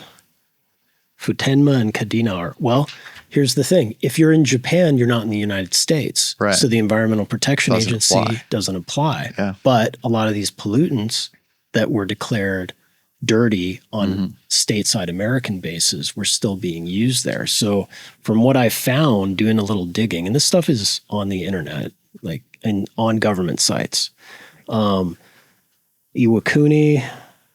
Futenma, Kadena, all of these have asbestos and forever chemicals. Yep. Yeah, so I remember. I'm just going to assume, right? So you go down here to intoxicants and you're going to say, okay, PFAS, asbestos on Camp Schwab. Right? I know. Yeah. Yeah. Okay. Yeah. Pendleton. Yep. Pendleton. Parts of Pendleton are a Superfund site since 1994. And this would have been, I think, 2019, there were several wells that were insanely contaminated with forever chemicals. Forever chemicals are these amazing, like better chemistry with living things that we have. Yeah, right? I've been reading a lot about them, both before and during your book read. So yeah, they're all in the news lately. Well, they're amazing. What makes them forever chemicals is that you have all of these, you have like long chains of carbon atoms that lock together, like 8 of them. And then they have this fluorine bit that's added to them. And that makes them take a long time forever to break down. That could be 5 years, it could be 10 years, it could be 500 years. It just depends on the environment. But they are really resistant to like heavy UV light, heat, water, solvents, and even in your gut, they do not break down. In fact, they sometimes get taken back up in your gut and they're very hard to excrete. Like right now, we don't have like a chelator that you can take orally or through an injection that will remove forever chemicals from your body. They're just very hard to get rid of. You just try to avoid them in the first place. Well, that's the thing about forever chemicals for like our service is we were flying on all these different vehicles. We're on all these ships. If there's a fire on a ship, They use aqueous film forming foam. And that is made of? I know it's PFAS. Yeah, I know it. Because once they again, just banned it. 8 chains of carbon. Yeah. If you throw that on a fire, it's going to suffocate the oxygen and Right. put out the fire, right? Great. But what do you do with that material? Yeah. It stays, you Forever. sweep it off the ship or it stays on the ship. In the case of Camp Pendleton, a lot of this stuff ended up in the Santa Margarita River, which is the main source for drinking water in Camp Pendleton. I was reading about this recently because there's a class action lawsuit that's building, and it seems like Forever Chemicals is going to be a huge part of that. I have been in the Margarita River, crossed it, swam it. Oh yeah. Yeah. So we can kind of, okay, so that's, let's say there'll be more for you to fill out as you go out on that. But the next thing is to go through all of your ships, because a lot of these ships had lead paint, asbestos, forever chemicals. So mark down all your ships. There are a few. I've got 2 years at sea total. Then Lots you of can news. then you can do all your forward deployments. Okay. And this is kind of what helps for the burn pit registry, is when you say I was in Iraq, And these are things, when you do this, you can sometimes reach out to your buddies and be like, man, I don't remember every teeny tiny fob that we went on. Yeah. But there might be some fool who does, like me, right? Mark down every base you were on. Even if you were in an area for 24 hours, this is the thing about burn pits, and this is kind of the strength of the PACT Act, is you don't know what was burning in that pit that particular day that you were there. And there were times during the surge where I saw people throwing LCD screens and mini refrigerators into burn pits. So if I was there that particular day that was happening, well, is that happening every single day? Who knows? You'd have to be completely monitoring it. So that will kind of help you build more of this, and then we can move on to kind of the big three. So when I talk about trauma, I think when we talk about wartime trauma, we either get obsessed with or we only narrowly focus on like the lives and deaths of our own friends and just have the most expansive idea about it as far as like what affected you. Sure. Not what anybody else thinks or what their experiences were. Did you have any friends die in car crashes on Camp Pendleton with DUIs? No. For instance? No. Do you know anybody who was sexually assaulted while they were in the Marine Corps or the Navy? Nope. Those are the kinds of things that I would add outside of I was in combat. Right. I lost friends. And it's not just losing friends. I mean, it's also witnessing to moral, there's moral injuries, not just physical ones. Absolutely. There's a lot of reasons that somebody could suffer from trauma or experience trauma. It's not, I watched my buddy die. Well, yeah, but you also watched 7 civilians get run over by a tank. I mean, I know there's no emotional attachment to them, but damn, that's traumatic. Yeah. Absolutely. And then moving on to TBI and concussion, obviously IEDs are going to be the preferred route of that. 60% of our injuries in Iraq and Afghanistan were IEDs. But think of other things like McMap. Like maybe you took an extra hard hit in martial arts training. For me, it was a couple of hard parachute landings. Okay. Oh, yeah. So yeah. That's something I don't know anything about, right? It's not fun. I don't have a lot of static line jumps, but 60, 70 of them. Okay. And they're miserable. Okay. Miserable. Okay. Nobody likes that because you don't land on your feet, you crash into the ground. Like that's legitimately the way they teach you to land. You crash into the ground. It's called a parachute landing fall. Feet, knees, butt, shoulder. And then when that shoulder hits, inevitably your head goes boink. How much whiplash do you think you got in all that jumping? Oh, more from free fall than from static line. But yeah, I mean, you're traveling at, terminal velocity, and then you arrest your velocity to, 20. So you're going from like 145 miles an hour to, yeah. So that, like when I think of a head injury, I think sometimes people just think of like the brain inside of the skull. But think about the 3 parts of your brain that have evolved over time, your spine, like the fishy reptilian one you have. So from your tailbone all the way up. Yeah. Then you have this little part called the hypothalamus pituitary adrenal axis. Josh calls it the axis of evil in the book. Yes. That's the next brain that evolved. Then you have the cortex, but then you have the skull and the face. One thing I was thinking while I had that urine infection this month, I was like, man, how many times have you had swimmer's ear?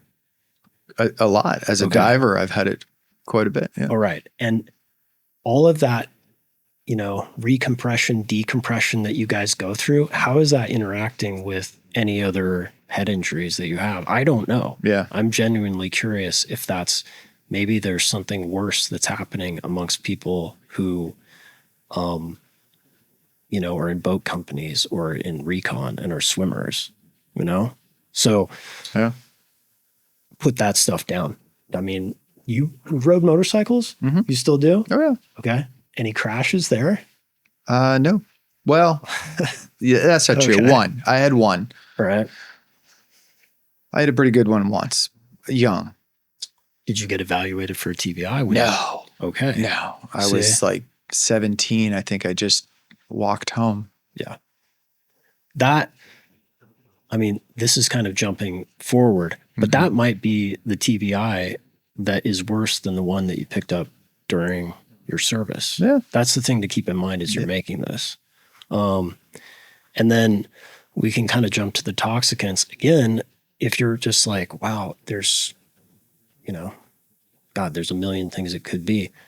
Find these base inventory reports where they've listed what's a Superfund site and what was on there. Camp Lejeune, we know they had trichloroethylene, all these brake cleaners, forever chemicals.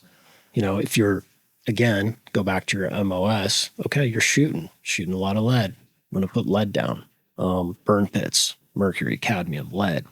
Oh, Iraq, dust, lead. That's just building that alone will kind of help you maybe feel, and seeing it like on paper in a map. I think it's also similar to that experience I had with Dr. H, is you're putting these things to paper and maybe they're not just spiraling around in your mind, right? The next phase that I would do is do the exact same thing, but now go to your pre-marine life, to your birth, and just go through, where did you grow up? What was there? What kind of home were you in? Did it have lead paint? Did you have lead pipes that may have connected to it? And then again, I think this is what's so interesting. I'm finding a lot of my friends as far as post-traumatic stress disorder goes. Some of the best people that I recruited in the sniper platoon, they already had a little bit of PTSD before they came into the Marine Corps. They were already extra vigilant, they're extra watchful, because they grew up in a home where there was a lot of violence, sexual, physical, emotional. And especially the corpsmen that I worked with, I saw them do such amazing, godlike things. Especially, I have a friend, Doc Newton. He, some of the toughest things that he's done have been these angel flights. And angel flights, for those of you who don't know, that's when we fly at night and we can safely do it because you don't want to fly during the day unless there's a real emergency, because it's easier to shoot a bird down.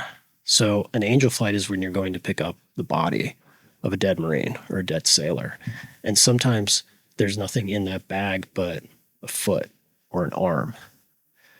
I've always been blown away when he tells me about those experiences.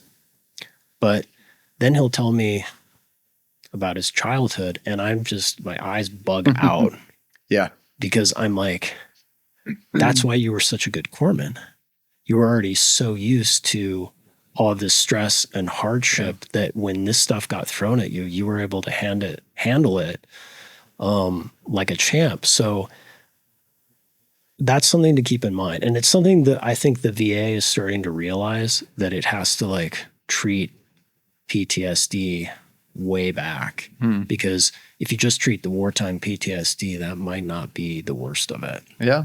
There could be pre-existing conditions. Absolutely. So this has been helpful. Okay. I like it. Okay. I think it's a good tool to help self-assess. Yeah. And what you would do after you're finished this is then you can start going to see your doctor, VA, private, whatever you're working with, and start saying, I want to be tested for forever chemicals. I want to get tested for heavy metals. Everybody should have, I don't care what MOS you're in, everybody should be getting a TBI and concussion screening. And I'm an extensive one. The second one I went through with, that I wrote in the book about, was about 5 hours long. And it was a relief to do it. But this is kind of everybody's going to have to take their own kind of steps, as I said before, because each one of us has maybe different exposure routes and different concussions and different types of trauma. But if you've got some kind of narrative to work on that you can hold on paper, I think it's going to make the next steps a lot easier. In the book, you talk a little bit about how military protocols often exacerbate a lot of these vectors. Can you explain a little bit more about the combinations and how they are a lot of times worse than the individuals in unpredictable ways? Sure. Well, think about the research that we have on pesticides, like the over-the-counter spray that you use. Yeah. Those tests, when they either use them on animals, mice, rats, primates, or humans, they're only using that spray. They're not spraying that and also gassing the room with lead, or spraying it on, gassing the room with lead, and adding forever chemicals. Or you see where I'm going? These things are always studied in isolation.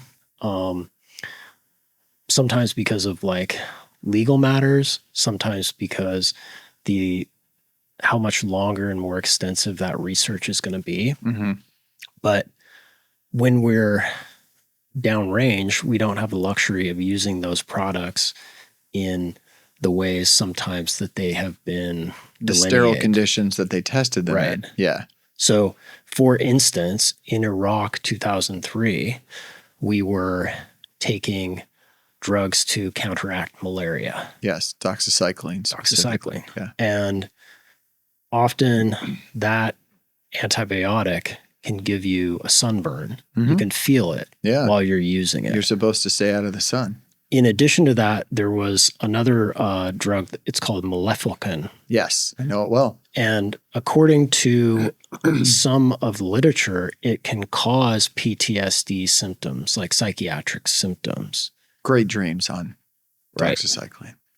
Nobody knows what the effects are of using those two products together. So now we're using them. And then we're putting up, there's so many different bugs that can give you all these terrible diseases and, transfer all these different bacteria to your bloodstream. Mm-hmm. So we're using off spray and pest strips in the tent. Then we're taking PB pills, which we're using to combat anthrax if we get hit by it. And one of the things to keep in mind with all that is when you're using all these different components, if you look at this brain that I brought, my plastic it's a beautiful brain, by the way. I don't have a way of like showing you what the blood-brain barrier looks like. Yeah. So I just wrapped the parts of the brain that are covered by it in saran wrap. So this part of the brain we talked about earlier, that is the hypothalamus pituitary adrenal axis. It doesn't have a blood-brain barrier cover on it, right? So just put that to the side for a minute. Many of these sprays that we're using and toxins, sometimes they can expand little holes and start to rip the barrier. Now, this is not what it looks like. Sure. What it looks like under a microscope is it looks like these weird X's that are kind of pulling themselves towards each other. And the brain doesn't want any water or water-soluble things. It can allow fat-soluble objects within. And that way it can protect the supercomputer from getting anything that goes in there.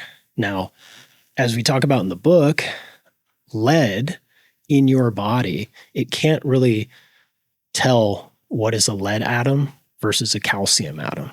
And so you need calcium to do all these different metabolic processes. So your body will pull in lead thinking it's calcium and it will go floating around the system. Now, your liver is going to detox some of that and shoot it into your kidneys and maybe some out of your intestines, but you're still going to get some in the overwhelming amounts because the liver hasn't adapted to deal with that much lead as we've described how much there was in Iraq. Yeah. And in my MOS, right? It's going to float around, go through different parts of the system, maybe bury in bone where you need calcium. And then some of it is going to get transferred into the skull, into the brain. So if you have different off sprays, PB, which we know are thinning and weakening the blood-brain barrier, some viruses do that as well, that's going to increase the chances for the brain to uptake more heavy metals. So effectively, it raises the chances for more damage to the brain. More damage to the brain means that dealing with a concussion and PTSD is going to be more difficult. Yes. Maybe it's going to make the effects of the head hits or the experiences far, far worse. So this is the other problem with a lot of like our research on these things is when we're in a war, we don't have the luxury of saying, well, we have this product. We know it can only be used in these circumstances. We just have to use it, because if we get bitten by bugs and everybody in the platoon has malaria, we're not going to be able to do our job. Right. So this kind of gets us back to the questions we were asking about, okay, what can we do in the Marine Corps, if not the entire military? We have to have better drugs. We have to maybe what we need are more herbal treatments that we know are non-toxic. Yeah. Maybe we need better materials that we're wearing. Maybe it's an engineering problem. Yeah. I mean, I think it's multifaceted. I think it's a pharmacological problem. It is a societal problem. It is a training-ism. Yep. It's there's an engineering or a material solution in some of these. I mean, I spent my first 3 years in the Marine Corps in the jungles of Okinawa. You don't go out on patrol if you do not have a mosquito net. You don't. That is a material solution to an environmental problem. We did not spray the shit out of ourselves with permethrin. We just didn't do it. In 2003, or just when you were in Okinawa? In Okinawa. Okay. Later campaigns, yeah, we did. I went to Malaysia. I went to a couple of other tropical climate countries. We sprayed. We took doxycycline because nobody wants to get malaria. Nobody wants to get a mosquito-borne illness that could be worse than malaria. But I mean, I don't think there's a one-size-fits-all answer, I guess is the point. Yeah. I think that, kind of as we say, like in the business, like two is one. You want to have multiple solutions. Yeah. It just might be, I think when I look at my experience in the military and now like my experience doing conservation, we operate under what's called the precautionary principle in environmental conservation. And that means like if we know a material, like 1 ounce of it is going to be bad for the people or the animals, then we're most likely not going to use it. And so we try to do the least worst thing first. I like it. I think the attitude that we have was just, we have these very powerful gels and sprays and solutions and pills and powders and smoke. So why not put them to use? Well, maybe we should have, or maybe we should be thinking about different protocol where we introduce something that, if you think about levels of lethal force, right? It's an escalation of force. It's exactly. The same. Maybe that's a better way of counteracting these things instead of bringing out the nuclear weapons. Because when you bring out some kind of nuclear weapon to deal with malaria, there's going to be side effects. All of these different things have side effects. And that's just something maybe that the main thing that the book is really getting you to do is to have self-awareness of the past and now your present so that we can make a better future.